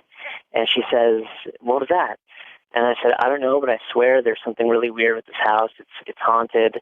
And suddenly from the TV, through the snow, the static on TV, it said, "No, there's no ghosts here." And well, that's not so. Well, it is unusual, but I mean, a lot of times voices and things are heard from white noise, and that's what you had on your TV was white noise. So, Well, it was so creepy. I mean, I turned off the TV and I looked at her and I said, "Did you hear that?" And she said, "Yes." And I said, "What was that?" And she said, "It said there's no ghost here." And we ran out of the house freaking out. But another thing that actually happened that my friend, was an EVP answer. Yeah, so I was filming. We had a party one night, and I was going around filming using night vision in the house. And I go up to my friend Gentry and just ask him, "Hey, how you doing?" And he says, "Oh, I'm, good, whatever." The next day when I'm watching the tape, and we go, and all of us are watching the tape the next day of the party the night before. And suddenly it goes into his room, and I say, "Hey, how you doing?" And it was the most demonic sound that was captured on this tape. Right when he said hi, it was like this, just this horrible, horrific sound. And the weirdest part about that is that it's been years since all that happened. And for some reason, about a month ago, I was driving with my girlfriend, and it was 11 o'clock at night, and that story kind of, for some reason, I just remembered it right then. And I asked her if she believed in ghosts, and I told her the story and that I had recorded this EVP with my friend Gentry. And I thought to myself, man, I need to call him. I haven't talked to him in a few months. I hope everything's okay. And the next day I got a phone call that Gentry was in a coma. And unfortunately, about 3 days later, he passed away. But the odd thing about that was I just remember that story like randomly, and I asked my friend Emily, when did he slip into the coma, and she said it was around 11 o'clock on that Saturday night, which was literally, I think it was like 11:15 that I was telling my girlfriend that story. So I don't know if there was some sort of like reach out or connection or something, but it's something that really kind of like touched me and freaked me out a little bit. Oh, I hear you. Maybe you should go into the field of EVP investigation. I'd rather not. I'd rather leave that be. All right. Thank you very, very much for the call. That's pretty weird. That's a completely uninvited EVP, a television just playing white noise in the background. It is the ideal medium for EVPs. Did you know that? The ideal medium. All right. Let's go to Texas and Roland. Hi. Hello, Mr. Bell. Is that you? It is. Well, I recognize your voice. Nice talking to you. Pleasure's mine. Thank you, sir. You bet. I have an experience. It's not a story. This happened to me, so it's very, very disturbing and unsettling, but happened in one of my dreams that came to me, and I was asleep, and at the time I was living and working in Phoenix about 10 years ago or so. And in my dream, I woke up, and I was in a unknown city to me anyways, because it was kind of like New York or Chicago style, a lot of people downtown, going to work, all dressed up in suits. You're saying you, in essence, woke up in a strange city? Yes, sir. Yes, sir. Uh-huh.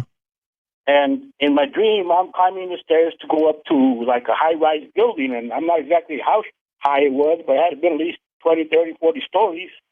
Right. And you know how people are in big cities like that, they go by you and not pay attention. So I'm really not sure what I'm doing there, but I know I have to walk up, and I head towards the elevators for whatever reason. That's where I'm being pulled towards.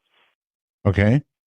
So I get to the elevator, and as one of them, there's a bank of elevators, and in those big buildings, you have 3 or 4 on one side and 3 or 4 on the other side. So it must have been a good, half a dozen elevators. So I'm standing in front of one, and the doors open up, and a bunch of people rush in and fill in, and carrying briefcases and purses and stuff. And I decided it was too crowded for me, so I figured I'll catch the next one. I wasn't in any particular hurry.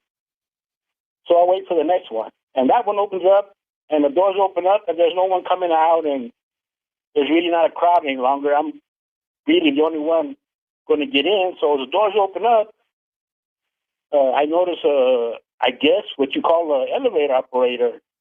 And he's standing in the corner there, and he's dressed very sharply, nice vest, and very trimmed up, and, very professional looking.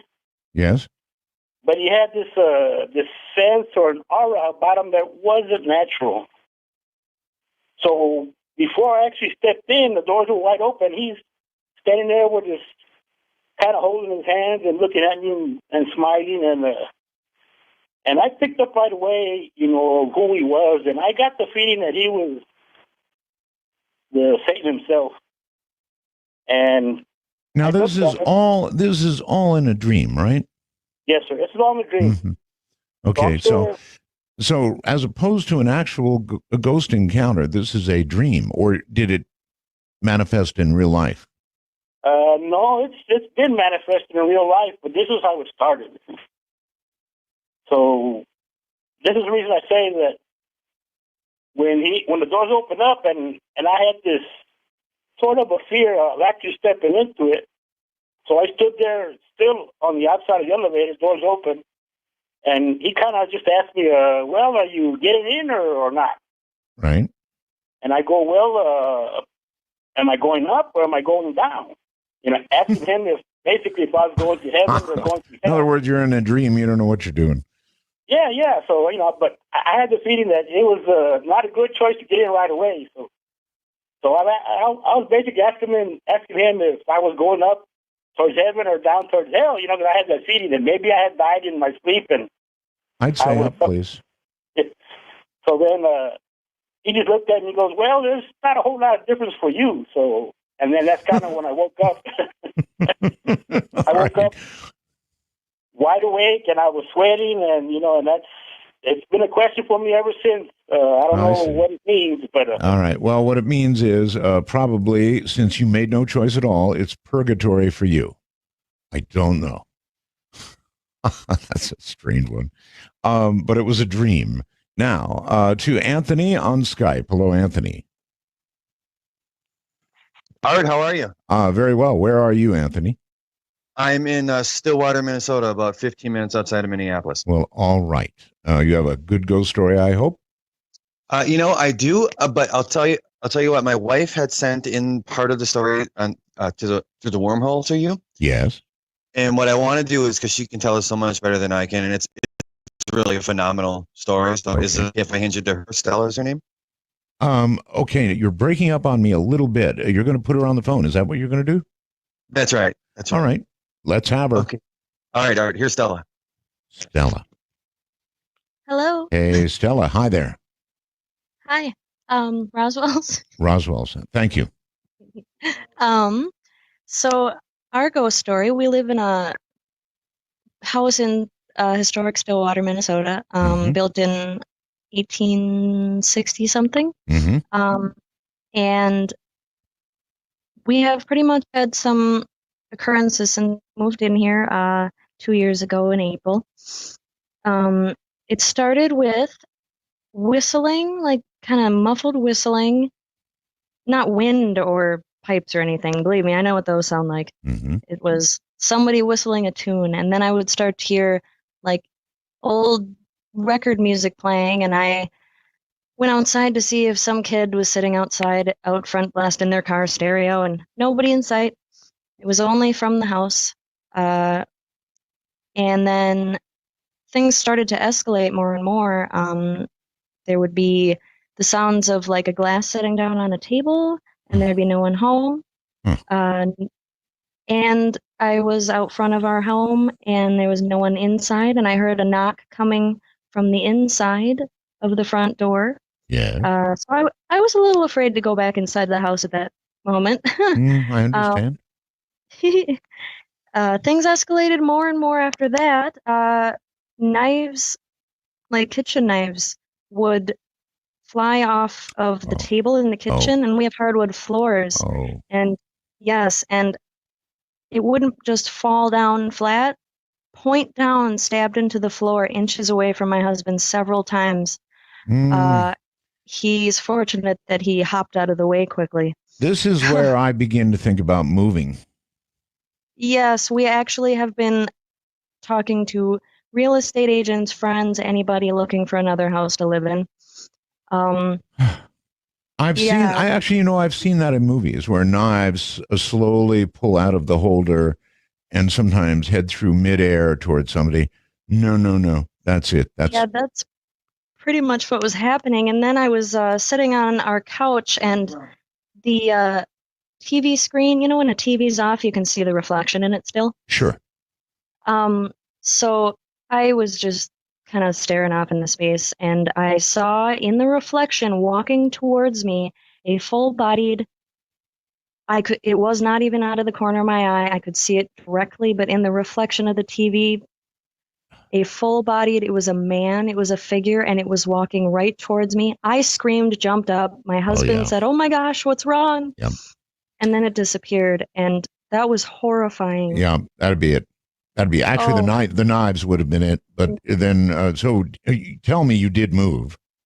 We are still here right now, actually. The spirit here will usually cut off our cell phone conversation. Like, it'll drop the signal on our cell phones if we ever talk about it.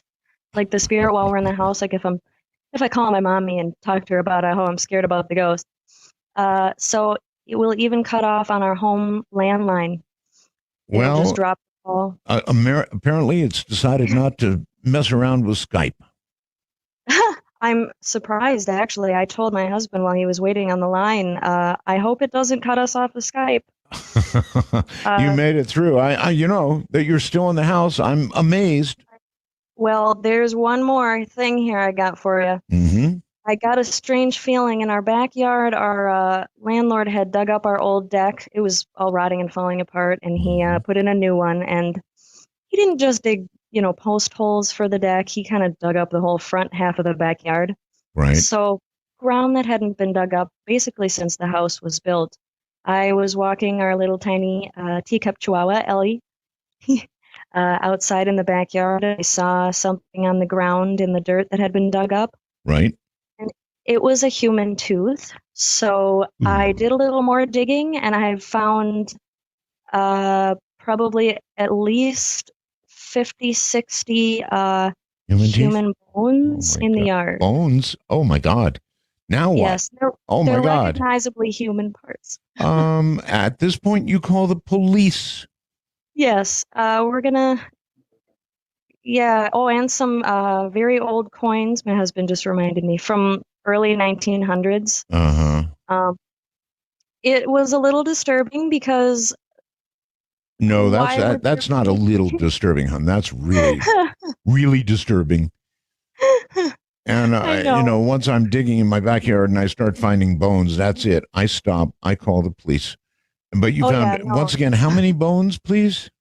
I'd say about 50. There's probably near a full set of teeth. And several large. I'm gonna assume they're like phalange finger bones. But they're all. It doesn't look like somebody just. My friends tell me, "Oh, well, a long time ago, people would just bury their loved ones in their yard if they couldn't afford a funeral." And I said, "Well, that sounds a little odd to me anyways."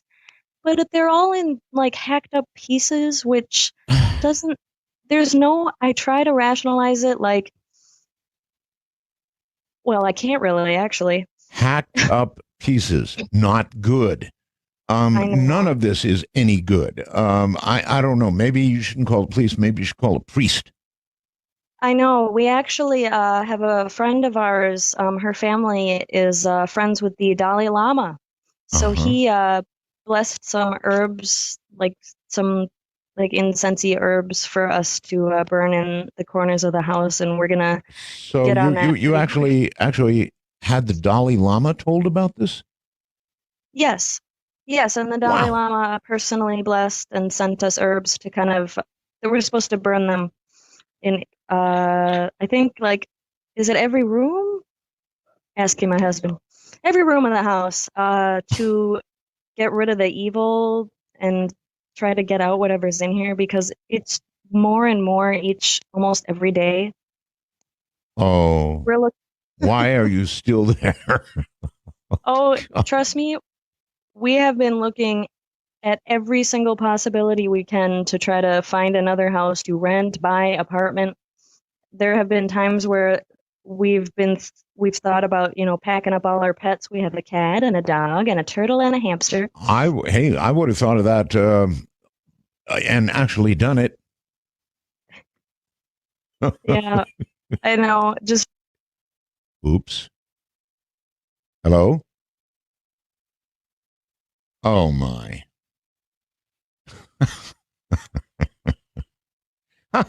She got cut off. Oh, Lord. All those bones, all those things happening. I'm Art Bell.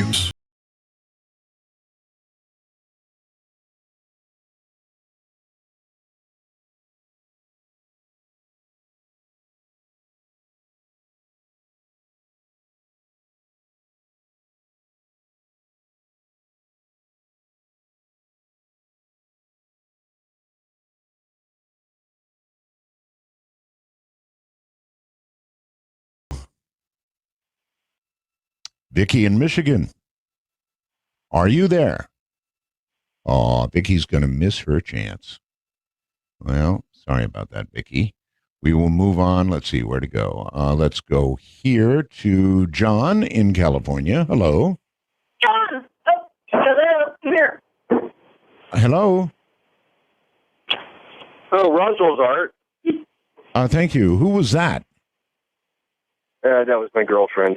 Sorry. Good. I don't know. We've got voices coming out all over the place here. Okay, go right ahead. Well, good to talk to you again. Experience with Ouija board, that stuff. My parents had a restaurant. I was probably about 17 or 18. I think I put that in the email. We taught this thing, apparently. And one night, it got nasty. The thing got nasty. Yeah, it claimed it was a female, and it said it was from hell. I can't confirm any of this. I don't know if it was real or not, but in other words, it told you on the Ouija board that it was from hell. Yes. And we spoke this thing many times. And one night, me and two of my friends were there. 3 bright flashes came out of the mirror, and they were blue. Electrically, you call it back in the 80s, I guess, out of the mirror. There were lights pulling out the mirror, but they were not pulling out lights. There were 3 bright flashes out of the mirror, and they were blue. So, we got really scared, and we ran out of there. Okay. We drove around for about 2 hours. I had to come back because we left everything on in the place. We weren't supposed to be where we were at the time. When we came back, the light outside turned on its own. There was no motion sensor on at the time. It was probably 87. It was probably 87 or 88. Mm-hmm. And we drove off again. Came back in, turned everything off. Left scared. Scared. And pretty much the whole story, but an update, maybe 2 years ago, the staff was freaked out by doors slamming. I can't confirm this, it's just what I heard. But doors slamming over and over and over and over and over. They came out with knives. I moved away from there a long time ago, but I don't know, something happened, and that's pretty much my whole story. Okay, well, I appreciate it. And again, same house, I presume. These hauntings are real. Now, as you listen to these stories, it's not people out there making them up. These are real occurrences. They really do happen. So ghosts or apparitions or whatever it is you want to call them have to be considered to have substance, not a word you would normally associate with something non-human, right? But substance. I think that's a fair way to put it. Here's somebody that's been waiting. Michael in Virginia. Hello. Hi, Art. This is Mike in Virginia, right? And this story, we're currently living in Virginia, but the story took place about a haunted home that we purchased in Ohio. And I'm convinced that the house actually picked up because we had spent weeks looking through these little realtor magazines one evening. My wife said about 2:30 in the morning, she said, I found a place. I said, funny, I found a place. She said, well, mark the spot, we'll look at it in the morning. So that next morning, we had picked the same house. So, and we missed some of the early clues about, this house, like the sage on the mantle when we moved in. Right. It started really benign with like whispering and just hearing noises. But a couple of the strangest things that happened was one night we were listening to you, and Father Martin Malachi was on. Oh, yes. And someone had asked him, is there any danger with even talking about this stuff? Mm-hmm. And he told you, he said, Art, and I think you asked him the question, he said, Art, he said, even talking about it now can be a problem. That's right. And something you should be thinking about right now. Well, and what happened, the words no more came out of his mouth when we heard this god-awful racket in a closet. And our cat ran over to the closet. My wife jumped up from her computer, and we opened the door, and it sounded, if I could describe it to you, it sounded like a bird, a large bird, thrashing in the closet. Oh. Opened up the closet door, nothing. And not good. It was the cat ran out of the room. I mean, that was kind of strange. But probably the oddest thing that happened, my wife was working on her doctorate, and she had gotten up early one morning to go do some research on the computer, and the computer room was just like maybe 5 paces from the bedroom. Well, so as not to disturb me, she closed the bedroom door. And I could hear her typing away on the computer, and it was, and I, sleeping in.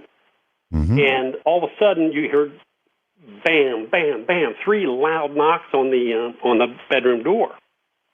I thought, well, that's odd. She must have locked herself out. I get out of bed, I reach for the door and open it, and my wife is reaching to open it from her side, and she said, why are you knocking on the door? And I mean, it was just, you talk about, gee, why don't you move out of this place? Yeah, when you move in and you see sage, that's the big tip-off right there. Or it really should have been. And I just want to tell you one cat story. I know you're a cat fancier. Mm-hmm. We had a cat, little cat Scraps, that we had for 13 years. And we were moving to Virginia, and she was in really, really poor health, and we decided to have her euthanized before we took her to Virginia, or before we moved to Virginia. Well, my wife and I were, and she had this little cage, like a travel cage she used to love to sleep on in the kitchen. Right. And my wife and I were in the family room, and all of a sudden we heard this god-awful racket, if you can imagine somebody just bouncing this cage around the kitchen. I jumped up off the couch. The cat's on the cage. The cage is coming off the ground 5 or 6 inches, bouncing straight up and down. Really not good. No, it wasn't good. The cat jumped off, and about the same time I hollered at my wife. I said, come in here, come in here, come in here. You got to see this. Mm-hmm. And just as she came, and this thing continued to bounce, Art, for probably 10 seconds after the cat got off it. And I'm not talking just like shaking. I'm talking straight up, straight down, straight up, straight down. Yes, sir. And just as my wife came around the corner, it stopped. So, but this house had just so many little things like that, and probably the very worst. And I didn't tell my wife this until after we moved out of the house. But we had one time we had 3 cats, and we had our pantry down in the basement, and I'm coming up the steps, and I'm not afraid of cats. Things don't bother me because we lived in this place for 13 years. But all of a sudden, I heard this low, guttural kind of growling coming from the corner of the basement. And I thought, wow, that sounds like the cats are really getting to get into one, That's what I'm telling myself. But the hair is standing up on the back of my neck. Well, just as I get to the top of the steps, I look over, and all three cats are curled up in the sunlight coming through the kitchen window. There was a cat now in the basement. So it wasn't the cats at all. Not at all, Art. Mm-hmm. So, but Well, anyway, all I can tell you, sir, is take sage advice and don't live in a place like that. The whole cat thing jumping up and down, bad. The growling in the corner, really bad. Let's go to Skype. You're on the air. Hello, it's Aku, I believe. Oh, it's me? It's you, yes. Aku, where are you calling from? I'm calling from Finland. Finland? Oh yeah. Okay, welcome. Well, I'm glad to be on. Can't believe it. I'm on actually kind of a shock. Well, you actually are, yes. Yeah, well, oh yeah. Roswell, first of all. Thank I'm you. a big fan of yours. Been for a long time. Finish Roswell's. Excellent. All right, yeah. Well, it's ghost time today, so I guess I'm gonna go for a ghost story too. Good. And I hope you understand my bad English, but so far so good. Okay, thanks. Well, this is actually a second-hand story, so I don't have a first-hand story to tell you, but second-hand is it's a good one. All right. Well, I have a friend who works as a security guard, and there's a mansion nearby, and he has to go around it very often, once in a day or so. Go all around all the rooms and so forth. Yeah, check it. And that's what a security guard does. Yes, you have to go around all the rooms. Mm-hmm. And he has an electronic clock when he goes when he checks out. Yes, sir. And he has to put the right code in there, and so when he puts the right code, there's a it kind of goes in the alarm on mode. So though if there's someone in the mansion, it of course alarms the local police or so forth. So you put the right code in and wait for the right signal, the green light or so forth, and well, the story goes that he puts the right code in, and what you get instead of you get the green light like always, but you get also a child laughing. And I know you like childs, especially child ghosts. But anyway, you put the right code in, and you hear a child laughing. Of course, you disable the alarm system to check if there's really a child in. Well, you go in, it's totally dark. Well, you can't see anything. You can't hear anything either. So you you go out and put your code on again, and well, you see the green light going in again, seeing that okay, the alarm system is on again, and you just wait, and you hear the child again laughing. Well, you just what else there is to do? You just have to put the alarm code on again and check the inside again to see if there is anyone inside, but there's no one inside. And what can you do? You just have to go outside again and put the code again, and after that, well, it didn't appear again, but it was something. So, in other words, it was something. Once it does it again and again and again like that, either you've got a bad alarm system, or you've got something that you probably don't want to know about. All the way from Finland. Okay, let's make another choice. Always hard to choose, but we'll go to New Mexico and Candace. Well, happy Halloween, Art and Roswell's. Thank you. I have a ghost story for you. Okay. In the late summer of 2011, a really close friend, Holly, moved to Louisville, Kentucky. Huh? So on Halloween weekend, another friend, Debbie, and I went to visit her, and she had lined up a ghost tour. And this is something that you walk around downtown Louisville, and they bring you here and there, and there were 5 or 6 stops on the trip, and very interesting, but I guess in a tour you don't really expect to see a ghost. No, and to top it off, up until we arrived at the Brennan House, the main event had been the wind chill index. It was so cold, and we were hanging behind the rest of the tour group. There was another lady that had hip surgery recently, so we were going to hang back with her, and we arrived at the Brennan House. This is a historic mansion, and a family had lived in it for a couple of generations, and they were doctors and lawyers, a very talented family, but beautiful home, everybody crowding around the front, trying to get photographs of the orbs that the guide was telling us we were sure to capture. And we hung back, let everybody take all their photographs, and as people were starting to trek off to the next place,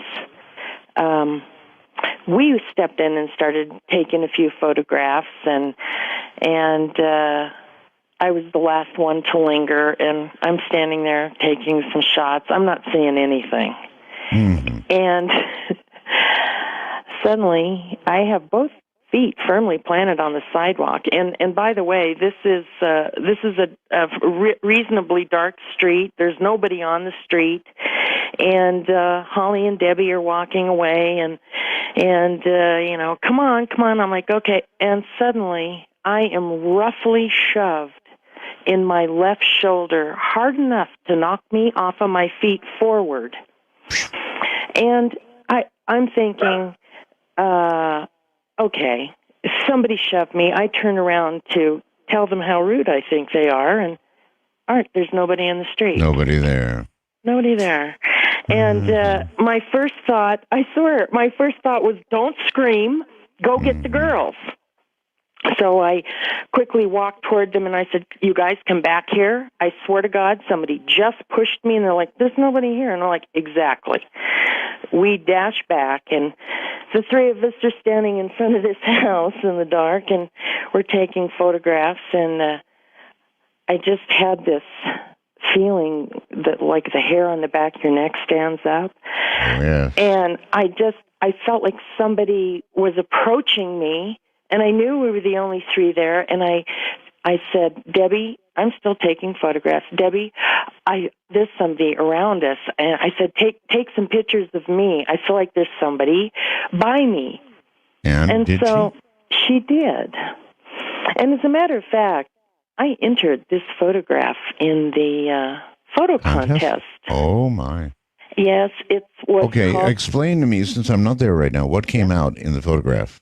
Well, it's hard to explain. I've never seen that kind of light anomalies in a picture, first of all. A lot of white streaking lights. I'm holding still in the photograph, and none of us are real proficient photographers. We just rely on our auto-schmato cameras. Sure. But particularly just behind me, up at the top of my head, there is a man there, and he has like a pasty face, dark eyes, deep dark eyes, and like an old-timey haircut where he had like a little pompadour thing in the front, maybe. And you're telling me in real life this man was not there? No, there was no one but us three ladies on this street. Mm-hmm.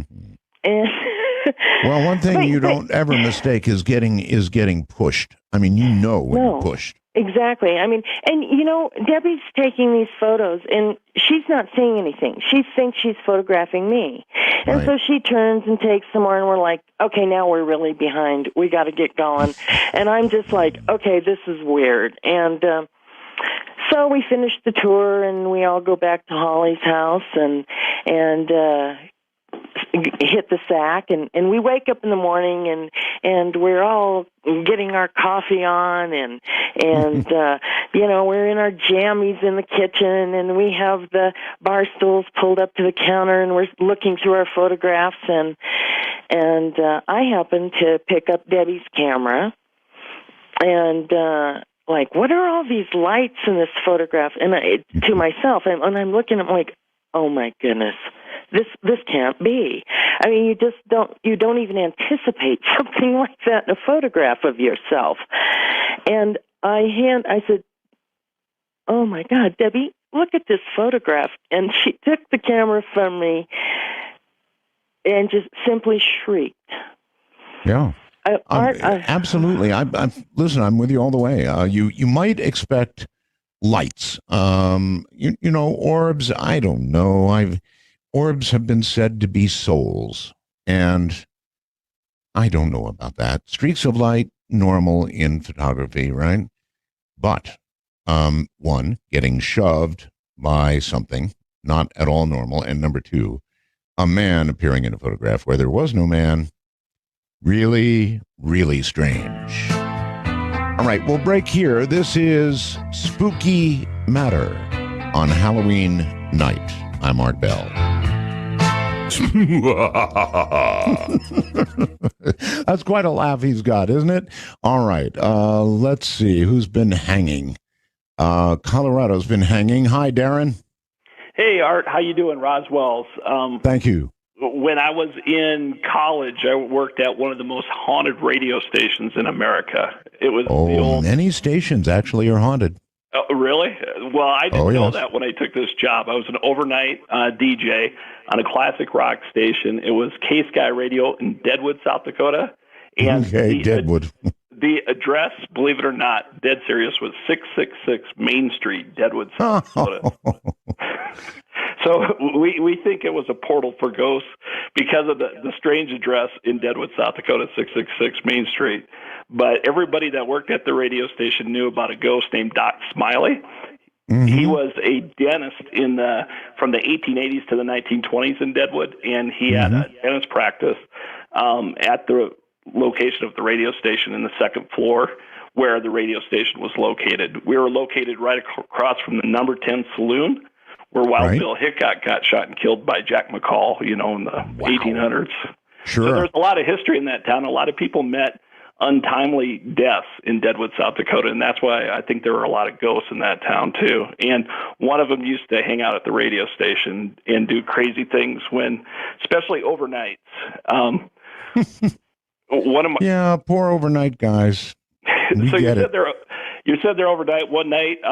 You remember the old AP teletype machines that used to used to come over? Of course. One night we were there, and the dentist office was converted into a newsroom. And through a double pane glass, we looked through the glass and we saw a man standing there in Old West garb. And we thought that was pretty strange. We walked around the corner, and nobody was there. So he was gone. And then another time when we were working there, for whatever reason, whenever we played Led Zeppelin's Whole Lotta Love, things seemed to kind of kick up at that radio station. Crazy things would happen. Really? We would have clocks on the wall would turn upside down. The old carts, that we used to play that had the commercials on, we'd find them stacked weird or turned upside down. Just all kinds of I know them well. Mm-hmm. All kinds actually, we used to, for example, if you played a card and you didn't allow it to recue, you would automatically turn it upside down to remind yourself to cue it. You're right. Yeah, that's true. So you remember how we used to stack those? Well, they would be all, changed around if you walked out of the room and came back. So it was just crazy things like that used to happen when you worked overnights at that radio station. Through the corner of your eye, you'd see dark figures walking down the hall. Doorways would creak and slam by themselves. And one night I was working late during a blizzard, and about 3:30 in the morning, I heard a really loud demonic roar come from down the hallway. So I thought it was one of my friends playing a trick on me. So I went running down the hall to see if I could catch him. Went down the stairs, and it was a snowstorm. I looked out the door, and there were no tracks or anything. So I knew that nobody else was at the station other than me. So it kind of freaked me out the rest of the night. I'm sure. Well, there are so many stories. I don't know why radio stations are the target of hauntings, but they are. It's true. Now, I don't know why any radio station, particularly one in Deadwood, would allow itself to be marked as 666 in their address. Let's go to Skype. And Michael, hello. Good evening, Art. Good evening. My story is kind of an ongoing story. Okay, Michael, you're kind of not, you don't have good audio. Can you move a little bit or something? Yeah. Is that better? A little. Back away a little more. Okay, well, I bought the microphone. Is that better? Well, not really, so just go ahead and talk in the mic. Okay. I moved into this house 12 years ago, and every evening between 7 and 9, there's a thump at the door. Right. It's like someone hitting it, not knocking. And through the years, I go to the door and look out the peephole, and nothing's there. Mm-hmm. And so I just kind of blew it off as, it's my ghost. Well, one night I decided, okay, I'm going to go outside and sit out there and see if this is the kids or what. And I went outside and I stayed out till about 9:30, come back in the house and sit down. I get a thump again. Mm. And so I don't know what this is. It's been going on for 12 years. And I called you about 3 weeks ago and told you that my cat sees something flying around the room. Sure. And you told me that you don't want to know what it is because if it would get a hold of me, it would tear me up. That's haunted me ever since.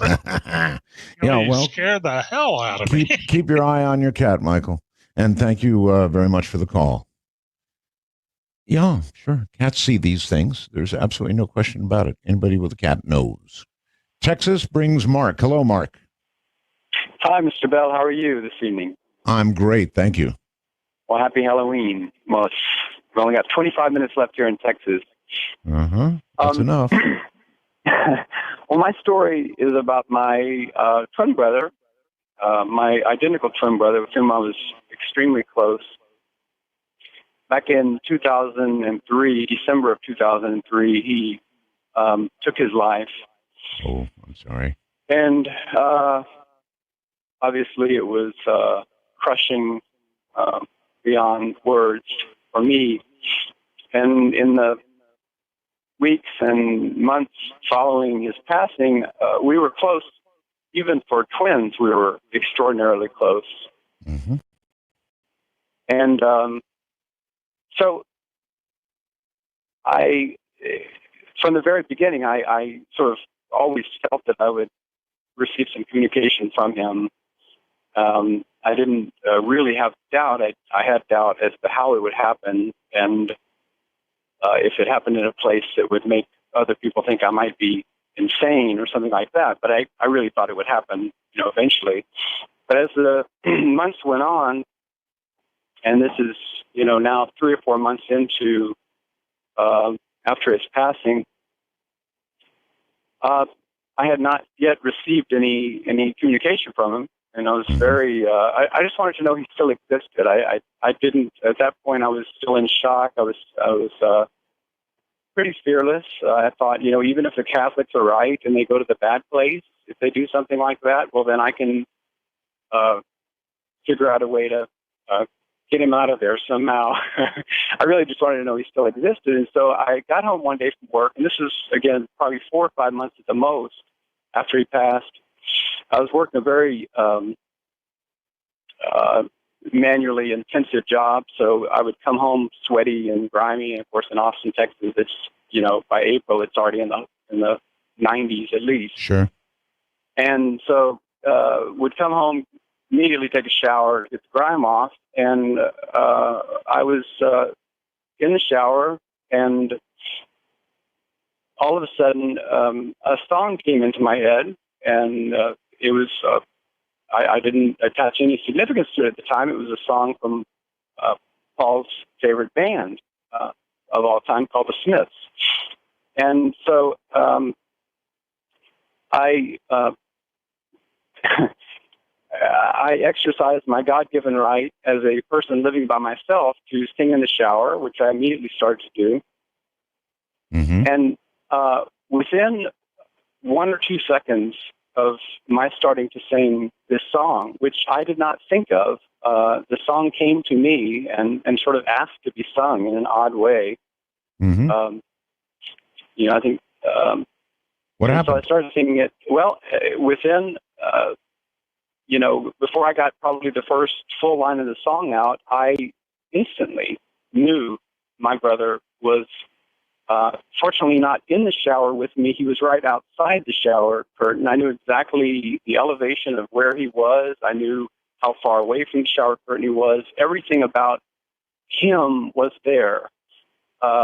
And the feeling was so strong, I had absolutely no need to look beyond the shower curtain to see if there was any wispy smoke or, if there would be wind in my hair. I mean, should have asked him to hand you a towel. Yes, right. Well, okay, I understand that's very comforting for you, and I don't know how to interpret that, and whether I do interpret that as a ghost.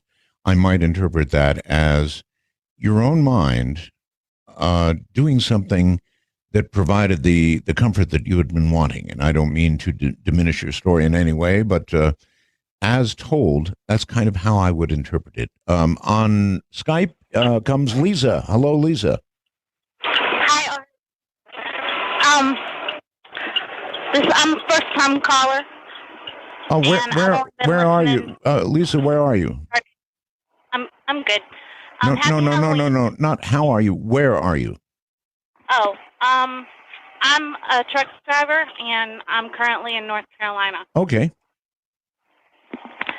So, my husband was in the Navy, and we were stationed in Guam, and he was out at sea, and my little girl was about 2 years old at the time, and we were sitting in the living room having McDonald's for lunch, mm-hmm. and she looks over at the staircase, which is off to her left, and I'm off to her right, sitting on the couch. And she's looking at the staircase, and she turns around and she looks at me and she says, "Mom, can I give that man a French fry?" And I said, "Yeah, okay, sure." And she turns back around and looks toward the staircase again, and then she looks back at me and says, "Where'd he go, Mom?" And I said, "I don't know, baby. I never saw the man." Mm-hmm. That was just, that's it. That's okay, well, that's a good one, I guess. There could have been a man there that you didn't see. Mm-hmm. Or... Yeah, like, he was only about 2, so... Okay, well, I appreciate the story. Thank you very much. Again, with that one, I'm not sure what to do with it. There could have been a man there, or there could have been a man there that only she saw. Kind of hard to say, huh? Let's go to New Hampshire and Mike. Hi, Mike. Hi, Art. How's Wells? Thank you. Good. Well, my story started about 23 years ago. My father had rented a house from his boss, split entry house, cathedral ceilings, beautiful place. The first night that we moved in, my first night there was actually quite bad. I started with a really bad dream of me coming out on the back porch. We had like a large deck. And I saw this old man there. And he was sitting at a table. And when he turned around, his eyes were hollowed out. They were gone. Bad. And yeah, and he had his teeth were rotten. And just recalling it actually it makes me nervous. Apparently the eyes go before the teeth. Yeah. And but not only that though, he looked quite old. But I woke up from it. But when I woke up from it, I was wide awake, and there were these big balls of light that were zigzagging through my room, and I was terrified, of course. They were like giant. I mean, people talk about like spirit orbs. I mean, this was back in the early 90s before there were any ghost shows or anything. But they were giant. There were these giant orbs that were like with long tails zigzagging around my room.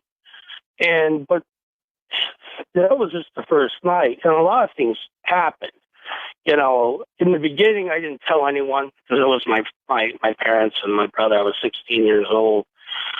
And it got to the point where I'd get up to go to the bathroom in the middle of the night. Now, I would have told everybody. Yeah. And you're not telling anybody about this? Well, I was 16 years old. I was scared, you know, and I didn't know what my parents would think. You know, we weren't very religious. My father was an atheist. And my father, you know, he served in Vietnam. He was hard as nails, still is today. And, you know, he just didn't believe in that stuff. And but I get up on the other used to the bathroom now on the main floor. I mean, this place was huge, big living room, a den, you know, and then my brother's room was next to mine, and adjacent to ours was my parents' room. And I'd be so afraid to get up to use the bathroom because there'd be a giant mist going down the hallway.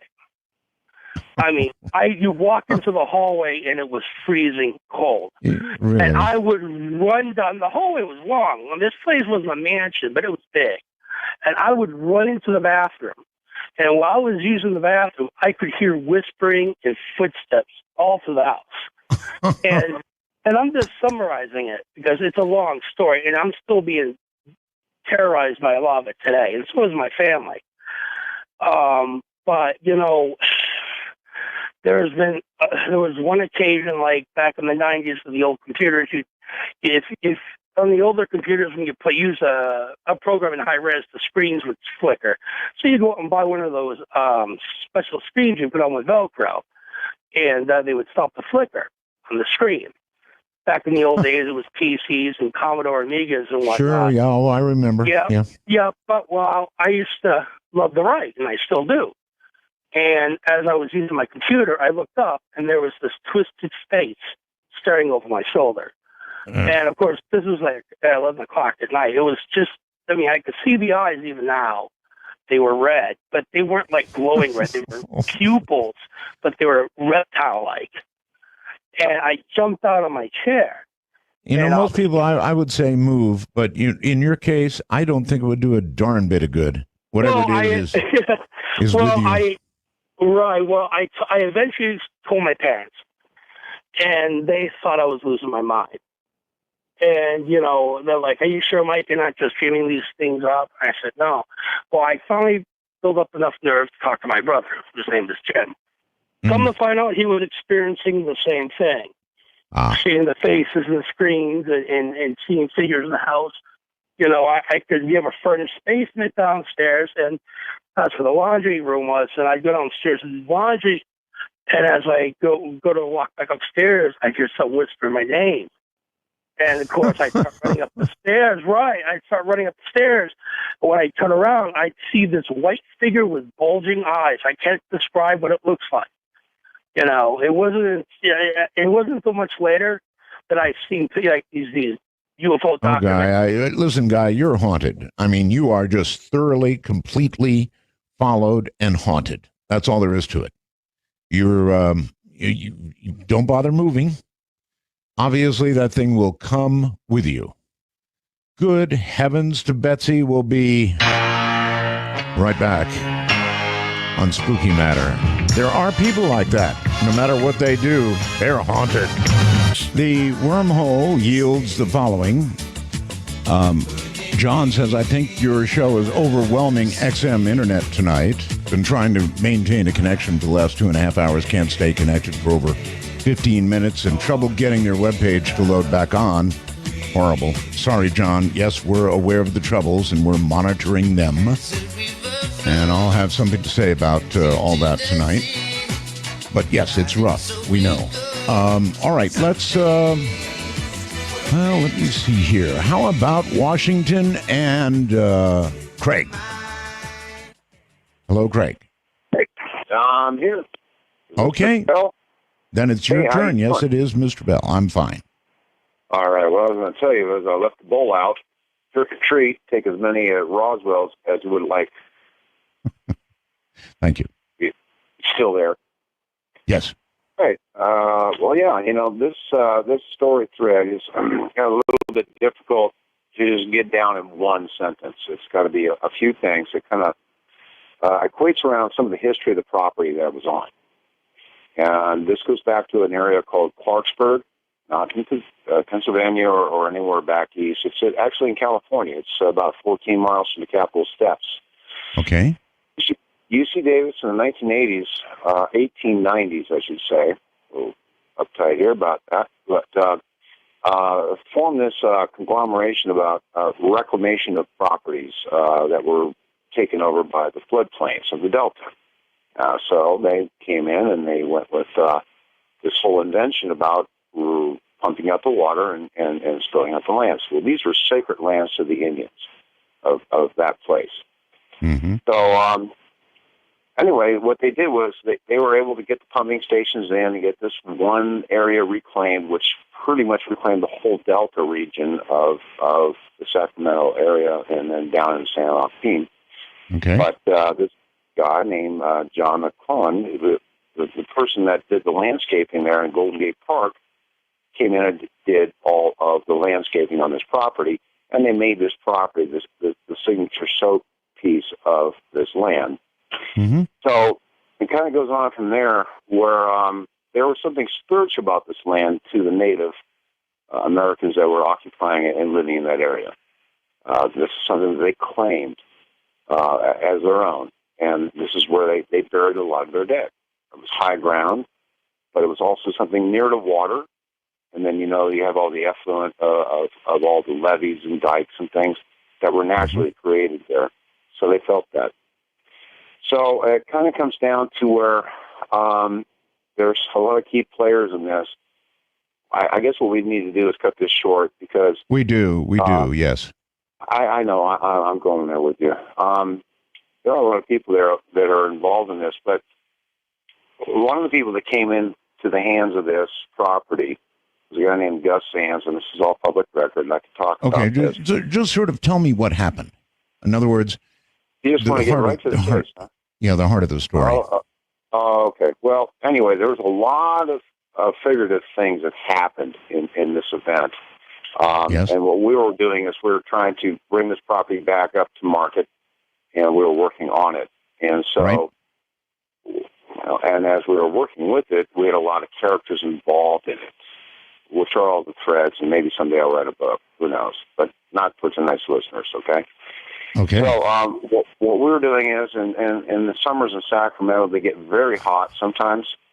And so we would do the siesta thing, lay down about 2 o'clock in the afternoon, and get yourself a little cooled off. Now, I happen to have a waterbed at the time. I used to take the sheets off, just lay on the cool bed. You know how that is. Right. Well, I had this event where I kept having these kind of weird dreams about electricity, and I'm an electrician, so I didn't figure it was more than just my imagination. But in some of these dreams, I was being lifted up through the light socket up in the ceiling, and then I'd come away with physical marks. Physical marks. That can happen in dreams, yeah. Well, no, I exhibited them to people that saw them and thought maybe I was just scratching my leg. No, they were handprints where I could not put them on my ankle. Mm-hmm. So, I mean, those are weird enough things. But and there was a lot of other things that tailed into this.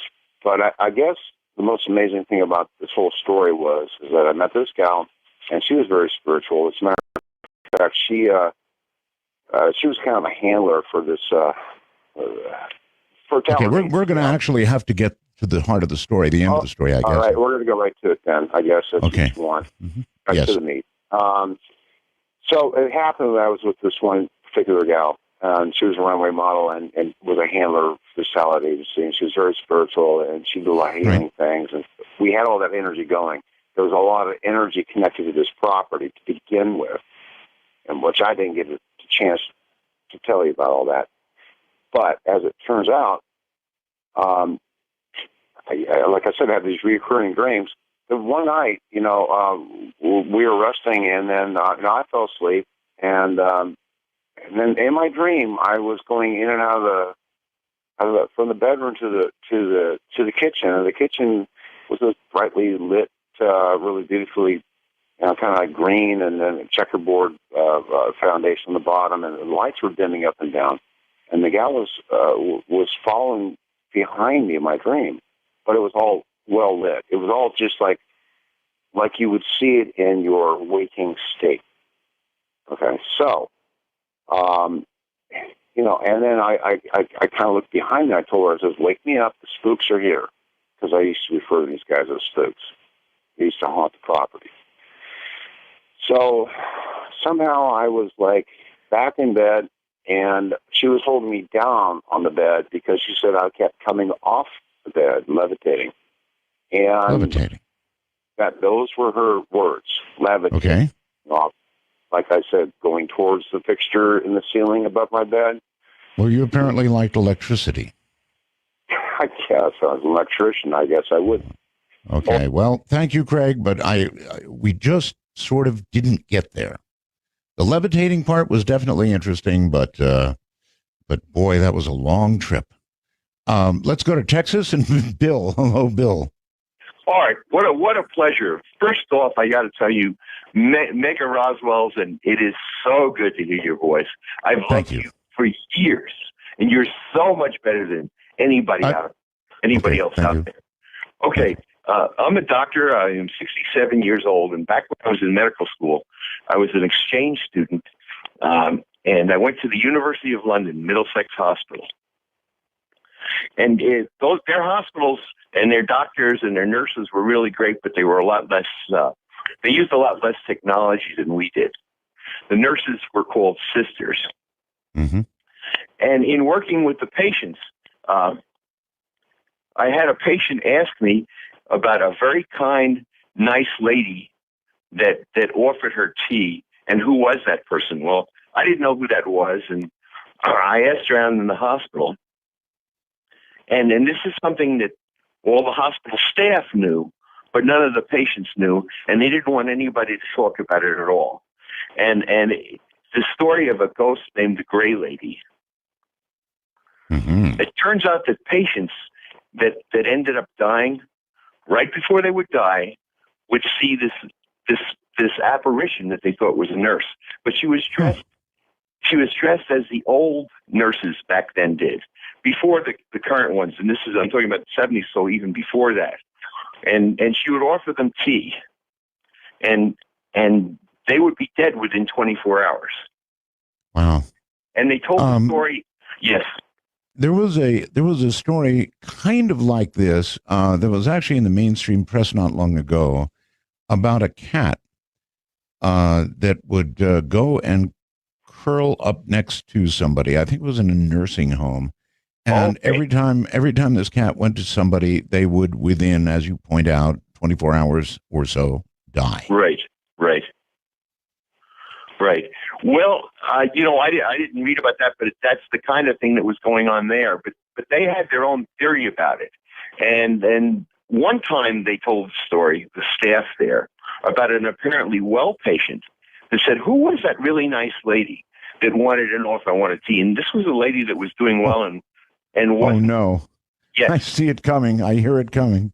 Right, and she was dead within 24 hours of a pulmonary embolus, a blood clot to her lungs. And nobody thought she was going to die. So it wasn't like somebody was just going to the people that we expected to die. I hear you.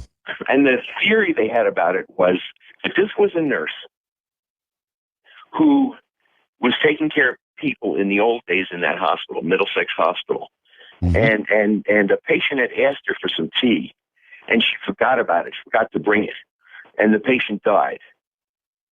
And so their theory was after she died, this was their way of making amends to try to comfort the patients that were about to die. And they believed it totally. They were totally convinced of it, and they wouldn't let anybody tell it to anybody outside the circle of people that worked there. Because as a doctor, how did you feel about this? You know, I have seen so many things that you wouldn't think was possible. People live that you wouldn't think should have lived. I'm on board with it. I really am. I mean, I think there's more things out there than people know about. Obviously so. Thank you very much. That's very interesting from a doctor. It would be interesting, wouldn't it, to hear from other physicians that I know have heard many and have seen many, many things that should not be possible and yet are. Still, as a doctor, as a scientist, actually, and you can refer to a doctor, I think, as a scientist of sorts, right? Very well schooled. It's almost ingrained in them to, well, chuckle at this sort of thing, and yet they meet up with it. And as they do again and again and again, I wonder how it affects them. All very, very interesting. All right, let me look at the times. Obviously, Marty in California has been waiting a long time. Hi, Marty. Hi, Art. How are you? Fine. I just wanted to tell you about something that happened to our family.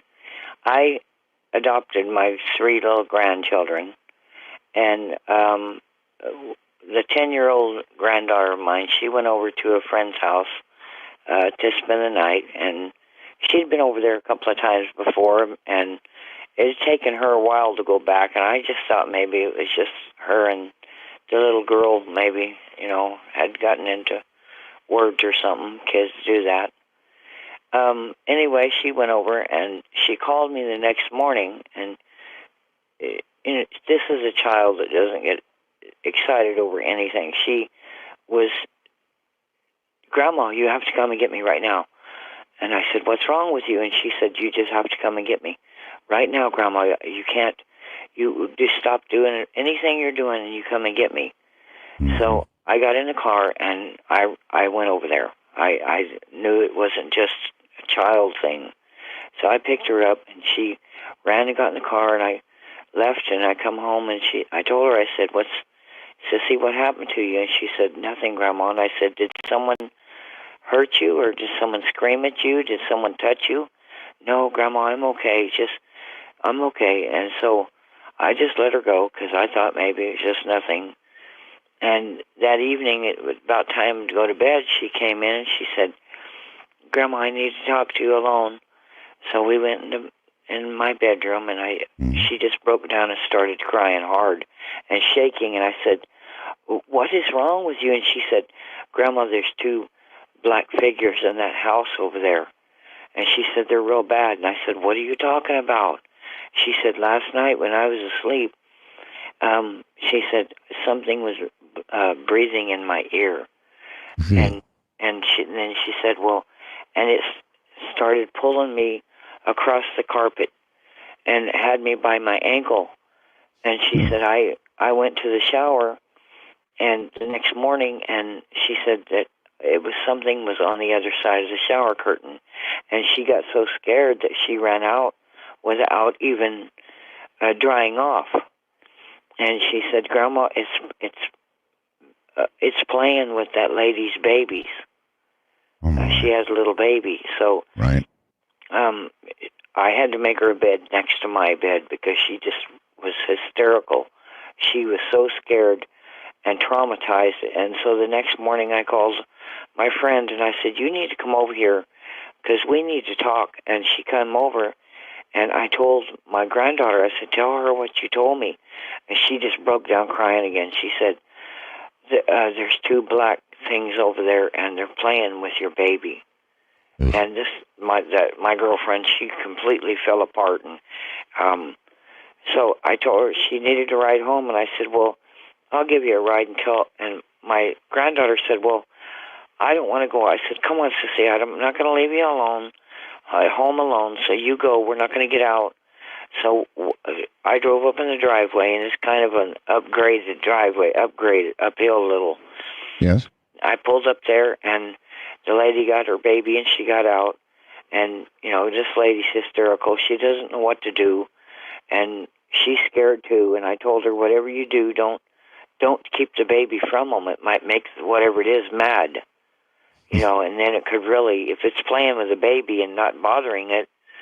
Anyway, she got out, and all of a sudden, my 10-year-old granddaughter started kicking the back of the passenger seat. She was screaming like somebody was stabbing her. She said, go, Grandma, go, he's coming out the bathroom window. It was a 2-story. And I said, oh, my God. And she said, she just was screaming hysterical, Grandma, go, go, go. So I flew out of there. And you saw nothing? No, I didn't see anything. I was having some kind of cardiac arrest when she was doing this because it scared me so bad. Yeah. And seeing her hysterical. So I flew out of the driveway, almost tore up my car, got her home. She was just hysterical for days and days. Slept next to my bed. I had to get a see-through shower curtain because she was worried about something being on the other side. It took a couple of months before she was asleep in her own room. And right. I would suppose that this kind of thing would put you into a state of shock. So that, yes, you wouldn't want to be in the shower. And if you were, you'd want to be able to see out. And playing with babies? No, I think not. Perhaps it would be interpreted by somebody as play. But it only takes once, right? Let's go to Jeff in California. Hi, Jeff. Hello, Art. How are you? Quite well, thank you.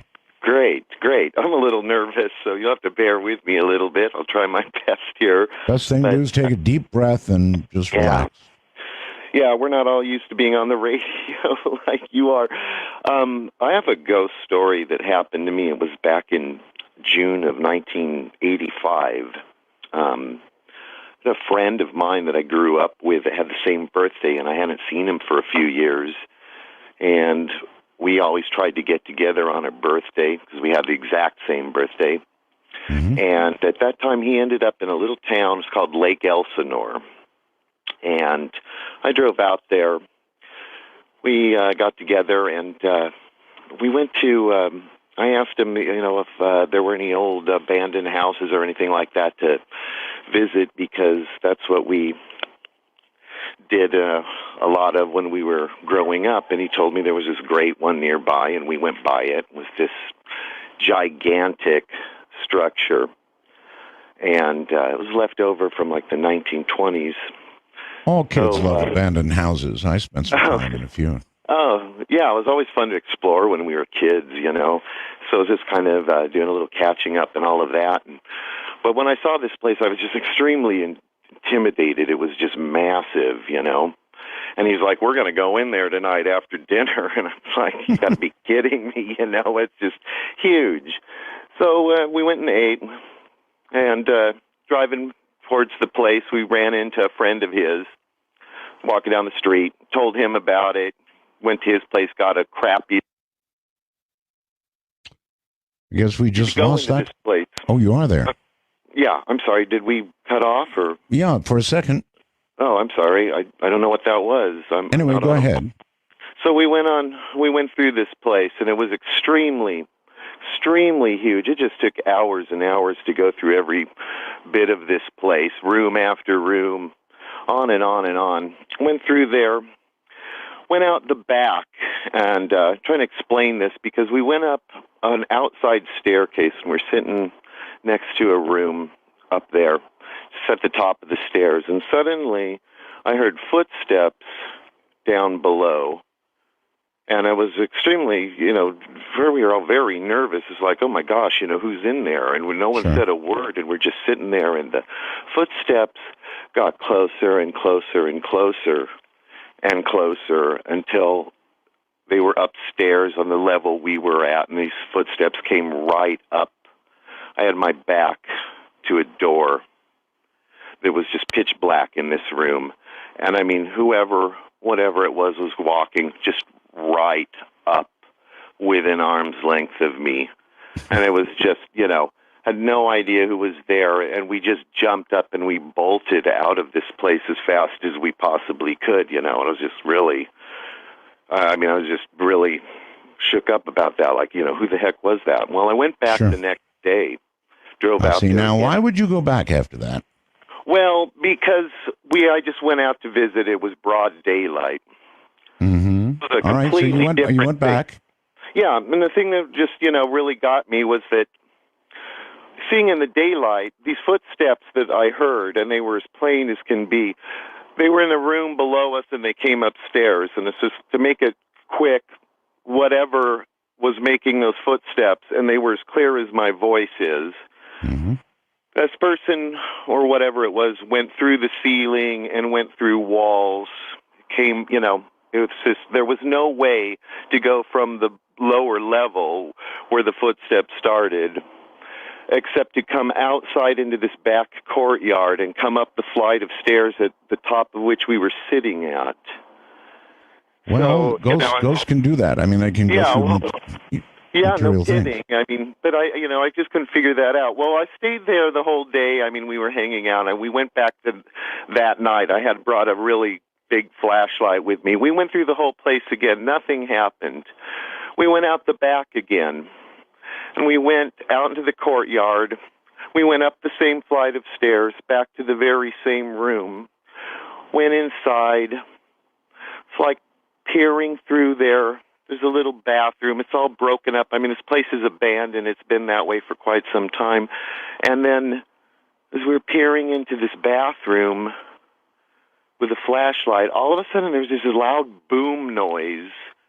But it was so strange because it was like just a second before that noise, we both just sort of simultaneously jumped back a step together.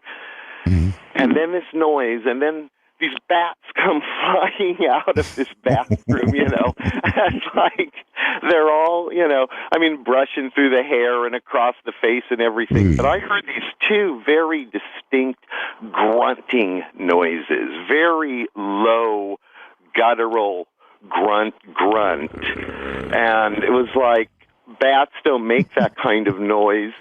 And in my head, now I'm not telling you, so I heard a voice say, "Get out." I did not. But in my head, those words translated to that, if that makes sense.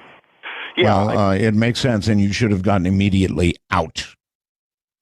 That's certainly what I would have done. California, and David. Art, how are you? Well, very well, thank you.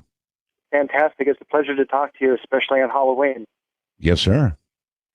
My ghost story goes back to 1988. I had just graduated high school and was working at this garden center in Pasadena, California.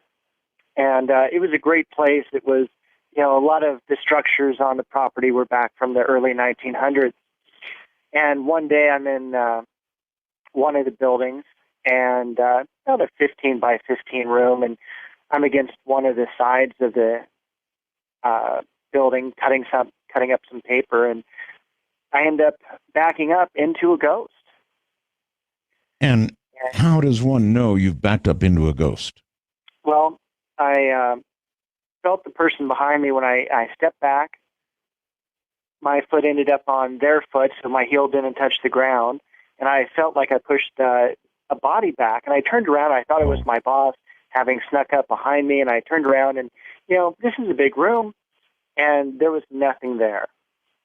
And by the time I stopped running... I don't know. Yeah, that's right. Thank you. You ran. That's what I would have done, too. When you're bumping into a body, you can feel it. It's very solid. So, yeah. Absolutely. Run. I mean, I literally turned around and said, "I'm sorry," and I don't think I got the word sorry out. I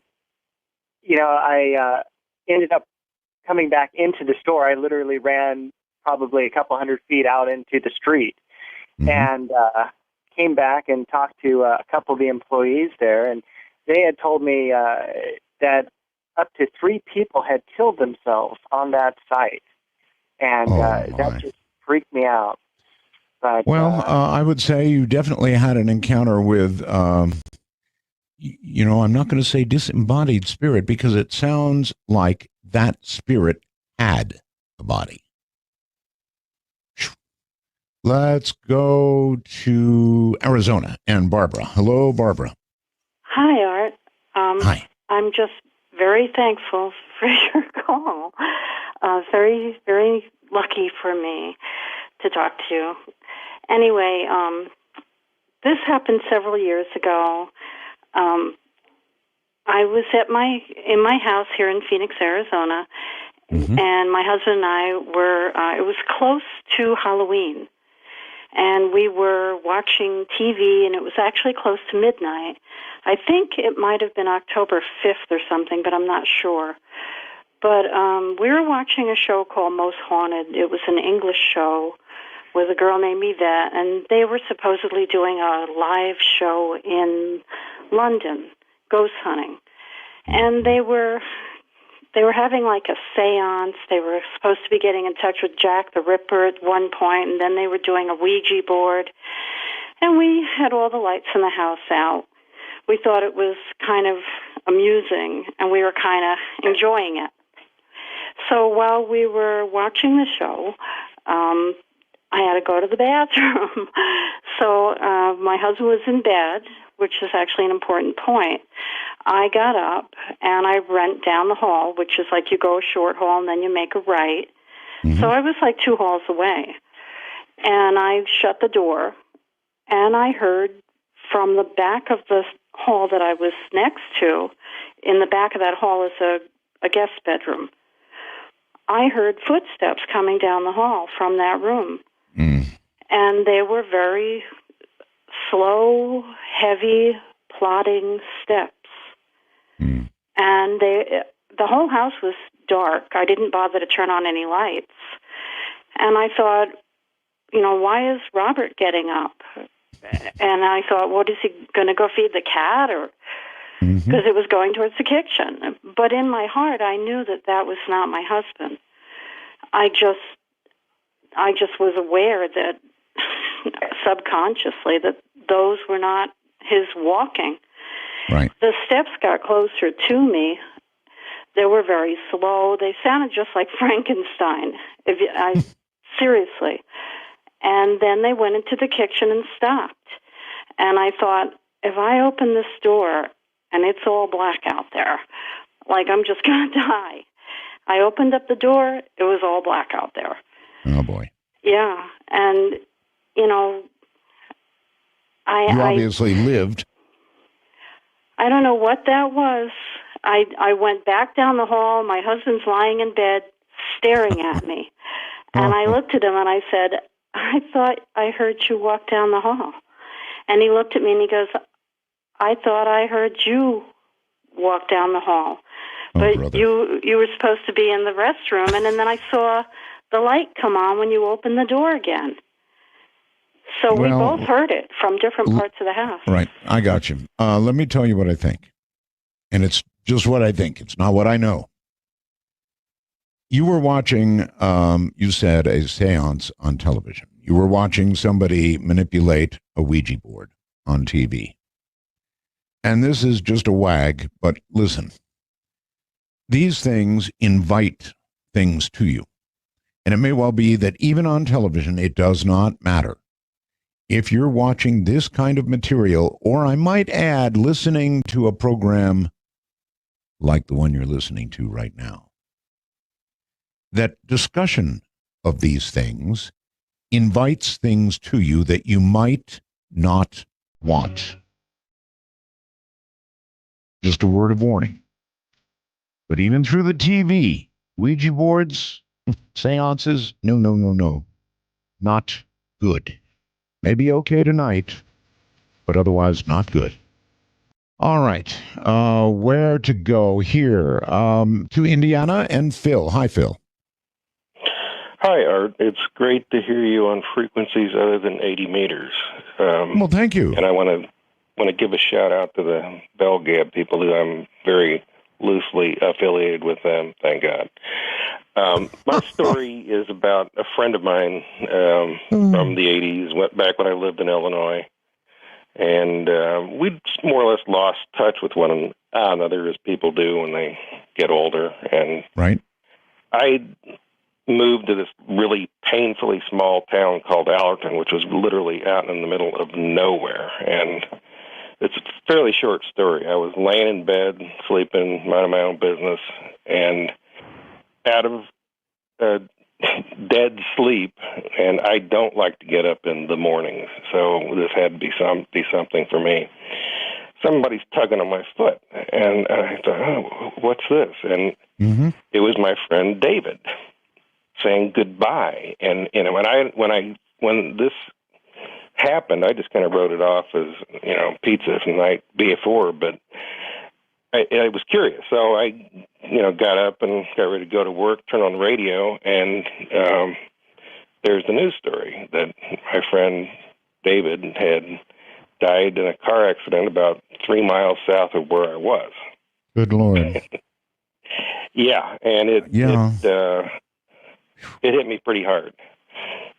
And he had been tugging on your foot, waking you up to say goodbye. That's right. And we were very close, and I hate to bandy the word spiritual sense out there, but we weren't typical, knothead high school kids. Yeah. So it actually figured that he would do that, if you know what I mean. It does. That's one hell of a story, buddy. I don't know what to tell you, but if it had happened to me, I guess first there would be horrible shock, and then I don't know, I guess you'd be at peace with it because you realized your friend did say goodbye to you, but that's rough stuff. That really is rough stuff. I wonder how many get the opportunity to say goodbye to anybody. Fascinating. Absolutely fascinating. To North Carolina and Ron. Hi, Ron. Hello, Art. Roswell to you. And I wanted to just give you a brief start on what happened to me. I have a best friend, and we've known each other for 30 years, and we fish a lot, and it's night fishing. And, of course, as both we were school teachers, so that meant not much day fishing. So we do a lot of night fishing, especially in the summertime. And that's how I got started listening to you each night. And I probably had the first CC Radio Plus, and I also have the burst recorder and all of this because I would have to get up early in the morning to go teach school. And so I would have your program to record every night. I see. Well, and so Wallace, who is my best friend, and I would go out fishing night on the weekends, and we were having to go through at that time, I think WBT in Charlotte was one of your stations. Right. Back then, and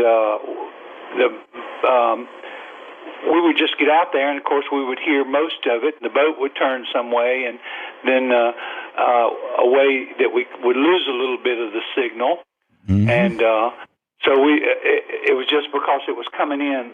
Charlotte was coming in on Skip, and you know how Skip goes in and out. I do. Comes and goes. Sure you do. I'm a KA4 FUG for 25 years, so we know about Skip. Well, so we were fishing, and it was late at night, and I was listening to you, and he was listening to you as we fished, and you had just gotten through the section where you would give the world news and talk maybe the first 15 minutes on the world news, and right, yes. And I didn't know what your next topic was going to be because we'd catch a fish and that would go over top of your topic and then so on. So we moved up this lake, and we moved up to a point where there was a creek running in, and and it was running into the main body of water, and we were almost to the headwaters of the lake. And as we sat on this point, and normally that's a great place to catch fish because you've got the creek coming in with fresher water, cooler water, and and running into the main body of the water. Well, I was just looking around and listening to you and looking around and fishing, and looked up toward the headwaters, and I saw this, what I would describe as a night light, a street light, and it was sort of pinkish, and I thought, well, who would be, this lake is so remote, Art, that there are no houses on the lake. There's nothing there. There's one boat launch, and you have to drive a 5-mile dirt road to get to it. Right. So what did it turn out to be? Well, this light moved, and the next time I looked at it, it was bigger. And then the next time I looked at it, it was bigger, and it started coming through the trees. And the weirdest thing, Art, as it would come through the trees, if you were to take a flashlight and walk through the trees with a flashlight, every time you went behind a tree, you wouldn't see the light. But yet this was coming through the trees, this whole forest of trees, and you could continuously see the light. And it was a ball that started out no bigger than if you were looking 3/4 of a mile away at a street light, and it got to be, as it approached us, as large as a good-sized pumpkin. And by this time, we were getting scared. I'll be honest with you. And so we turned off all our lights on the boat so as not to attract anything. And all of a sudden, this thing came, and it came out right out to the point, and the point was clear on the end. There were no trees where the point ran to the water, and it came right on off and went into the water, and that was the last we saw of it. It didn't. Ooh, that's weird. Somebody turned it off, Art. That is really weird. I have no clue. That's a cross between a ghost story and a UFO story. I have no idea what that would be. Something that would grow, or very small light, bigger, basketball size, and then into the water in front of you. Pretty weird stuff. Let's go to Ohio, I believe, and Debbie. Maybe not. Hold on. How about Scott in Maryland? Yeah, Scott in Maryland is where we are. Hi, Scott. Hi, Art. Happy Halloween and many happy Roswells from my wife, Jessica, and her mother, Nadine, who have been fans of yours for decades. That's the way to get those plugs in. I met my one and only ghost in 1978 in a lighthouse in Long Island Sound. I was in the Navy. I was 20 years old. I was in submarine school in Groton, Connecticut.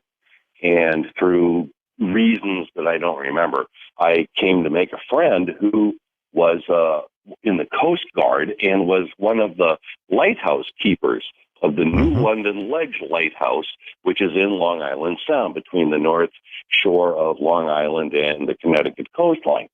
Yes. And at one point he said, hey, how about you come on out to the lighthouse for some weekend? And I said, sure, that sounds great. So I got together with a buddy and we picked up a bunch of groceries and we went across the river from Groton, where sub school is, to New London. And he picked us up in a Zodiac and took us out to the lighthouse and showed us all around, and it was great. And we're having a good time out of the lighthouse, and it's a Saturday night. And there's 4 of us who are watching TV there. It's the 2 Coast Guardsmen who are on duty, and myself and my friend from sub school. And we're watching Saturday Night Live, and we hear this big thumping, bumping noise from upstairs, really, really loud. And so we go upstairs to see what it is. And we don't really see much except a bunch of free weights, like for weightlifting, the big round heavy ones. Oh, yes. They're scattered all over the floor of this room at the lighthouse that they used as an exercise room. So that had been the noise. That had been the noise. And my friend Jerry then says, well, yeah, there's a ghost out here. and he tells us the story of the ghost of the lighthouse. And apparently it dates back to the 1930s when civilians were lighthouse keepers. And the way the story went, according to Jerry, was that a husband and wife had been taking care of the lighthouse, and she had been fooling around on him, and he found out about it. And when he found out about it, he threw himself off the top of the lighthouse and killed himself. Wow. So, okay, we thought, that's pretty interesting, and we went back downstairs to watch TV. There was a TV room. So it's a short time later, and all four of us are again watching TV. And we again hear this, loud thumping, noise from upstairs. Well, this time we ran upstairs. We wanted to see what the heck was going on. And we get to the exercise room, and this was the strangest thing. All of the free weights that had been scattered around the floor were stacked up in the middle of the room, with the biggest ones on the bottom, and then going all the way up to the smallest ones on the top. And they were stacked up there in the neatest stack you could imagine for free. And so from the time you heard the noise, you ran up. It could not possibly have happened that quickly. Well, no, and plus all four of us were together, so it's not like somebody was trying to pull a fast one. Yeah, I hear you. Yeah, and then we were all kind of freaked out at the time. I was, like I said, I was like 20 at the time. And then the next day, my friend Jerry took us down to the basement of the lighthouse, and he dragged out all these old logs, all the log books from the lighthouse, from when the Coast Guard kept it and from when civilians kept it. And if you go through page after page, and over the years, there were many, many entries of people writing down entries where ghostly things had happened. And some of them were just like standard ghostly stuff, like, doors slamming and creaking noises and stuff. But the really cool ones were like entire floors would be painted, or brass would be polished, or stuff like that. And it was almost like this guy, this dead lighthouse keeper who threw himself off the top of the lighthouse, was haunting it and was trying to keep the place up to, kind of like, keep up his old duties. So that sounds like it. That's exactly right. And that is what occurred. And obviously it was haunted. There are haunted places, right? And isn't it interesting that he had books, logs of prior hauntings? That would be eerie, wouldn't it? Really eerie to sit down after that had happened to you and begin reading of the years of hauntings. Wild stuff. All right. Kansas brings Joe. Hi. Hold on. Hello. Going once. Can you hear me? I hear you. Hi. Hi. Hi there. Hi there. Wow. I went a little while. It's pretty cool to hear from you, Art Bell. Oh, it's cool to hear from you, sir. Do you have a story? Oh, I have a pretty good story. It's two stories in one, I would say. Basically, back in 2001, my father passed away. He was a big fan of yours, actually. I'm sorry. He's on two levels for you, and since he was a fan, for me. Yes. We trust me, you're probably gaining fans at this point.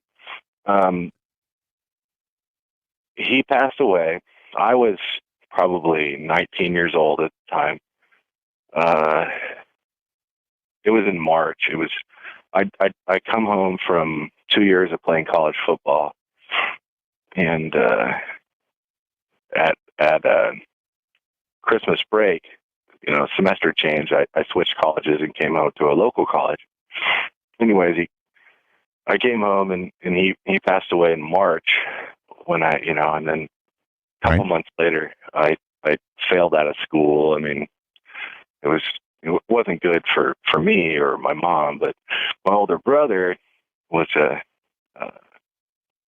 guess you'd call him an overachiever. He was a high school valedictorian, perfect SAT, 1600. Yeah, I had a sister like that. Yeah. Anyway, your story? Well, the story is that 10 years later, almost 10 years later, after the death of my father, I come home and I'm married. I have a 1-year-old kid, and then 2 years after that, I get a divorce. Don't want to get Sorry into for that, all that, sir, but your story. Of course. What happens is I'm sitting there one night with my mother, and she's telling me this story. She says, I'm sitting in my house. Basically, what happened was a man from down the street said that he had seen my father walk into his house. And then he came down to tell my mom that she needs to look into his shirt pocket for a note. She looks into his shirt pocket for a note. She finds the note. My brother goes to college based on the note. It takes more than...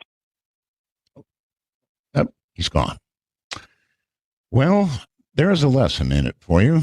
You have to get to the point, to your story, before the phones give out. Adam in Canada, you're on the air. Hello. Hi, Art. How's it going? Fine. So my story involves a friend of mine. He's got a cabin a few streets down from my place in Western Washington. And we've got my friend's little brother. He's never slept in the room in the cabin. And he's always complained that it was haunted. And nobody believed him because he was the class clown and, always joking around, messing around with the family. So nobody took any notice of him. And are you talking right into the phone? Because it's kind of hard to understand what you're saying. Sorry, I don't have speakerphone. So the family lives in Hawaii, and they have their place in the summer. Yes. In Western Washington. And they decided to move here full time. Decided to sell this little cabin, buy a bigger place, and they decided to sell it back to the family they bought it from. Yes. And when they offered it back to the original family, the father said, "I'm too old to look after it. I'll offer it to my kid." So he called up his son, and his son was like, "No, I don't want the cabin. It's haunted." And the father's like, "What do you mean?" He goes, "Oh, there used to be an old man in coveralls pointing at the light switch." So the old man was like, "Okay, don't worry, I won't sell it to you. I'll tell him no thanks." So he calls back to my friend's dad and goes, "Sorry, we don't want it." And long story short, my son says the place is haunted. My friend's dad goes, "Oh, that's funny. My son says the place is haunted too." And he goes, "What's wrong?" He goes, "Well, he says that there's an old man pointing at a light switch." He goes, "Oh, okay, well, I'll ask my son what he says." Sure enough, my friend's little brother says he sees the exact same thing. This is 10 years apart that they're seeing the same ghost. Well, there's, I guess, pretty good basis for that sort of thing. It is said that ghosts do things repetitively, sometimes again and again and again. Maybe that's some sort of karma that comes upon them, but they're always doing the same thing. It's some kind of cycle, some kind of repetitive cycle. Hello there in Canada. Mike, you're on the air. Oh, wow. How are you, Art? I'm okay, sir.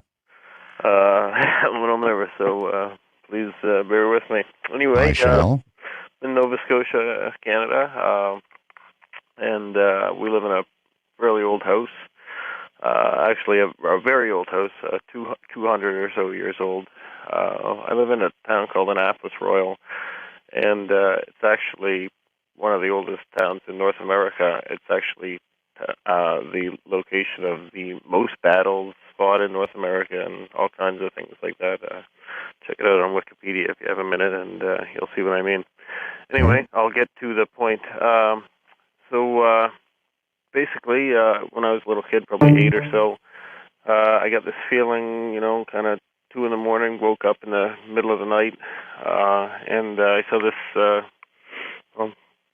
I guess to say it politically correctly, an African American gentleman standing over my bed. I live, like I said, the house is a very old house.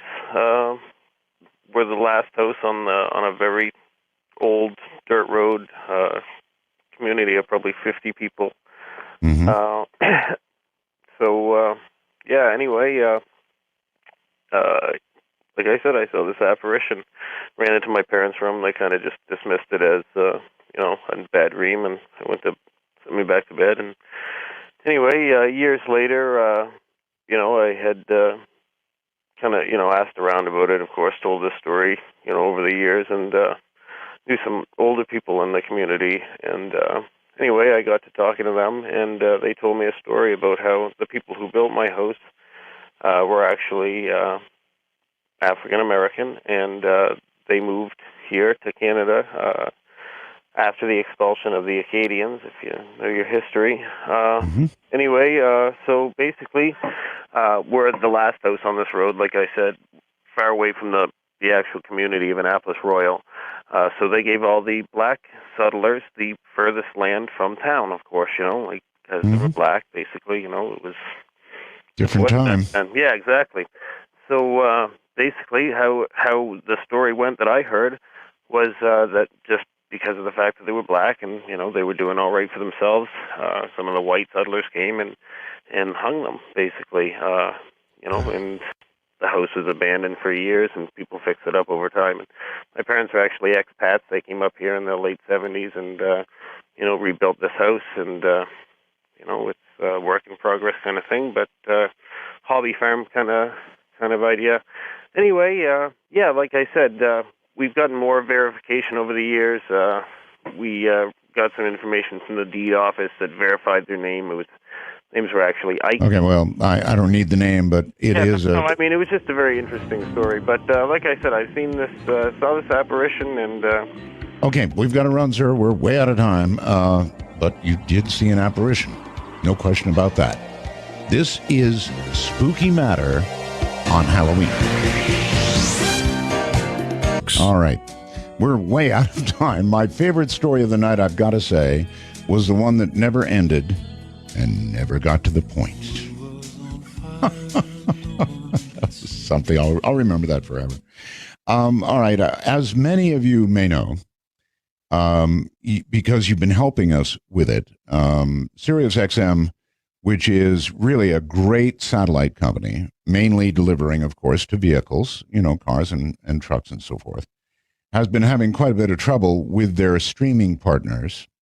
In fact, to the degree that it makes listening difficult. Many thousands of my listeners came on board when we began, but they have fallen off because of that reason, a very difficult reason, the 1001 error and many others. It's kind of a systemic problem. We do have a monstrous vehicle audience, of course. However, for a caller-driven show like this one, speaking only to people on cell phones in moving vehicles is, somewhat difficult. The show also is being pirated. Oh, you have no idea. We are all over the net right now. From YouTube, you'll see my show the next day, to to a server in England, for example, that's streaming the show live. All of this going on, all this pirating. And because of all this, I have asked SiriusXM to alter their normal method of doing business and allow free streaming for everybody. Can I say that again? Free streaming for everybody from artbell.com. The live show only, of course. All value-added stuff, like on-demand, old shows and so forth would remain with SiriusXM. Now, they say they may have an answer for this by Monday. That's the announcement that I wanted to make, and that's the current situation. And for those that have helped with the streaming problem, I want to thank you because, we've asked for people to identify the streaming error and then what kind of system you have, what kind of computer and all the rest of it. So we've pretty well nailed down the fact that it is a continuing problem.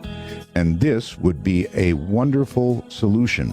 Let me repeat, that what we're hoping for is free streaming for everybody. It's a pretty out there hope, but in fact, we may do it. So there you have it. I guess I better get to my young lady here. This is Crystal, of course, and she's the one who always leads us out. So lead us out, she will. Again, thank you all very much. Thank you for Spooky Matter, all the spooky stories, even the one that never came to the point, and I'm sure, given the opportunity, never would have ended. Good night, all. Hey, it's Ron. That's weird. Hey, thanks, everybody. Have a great night.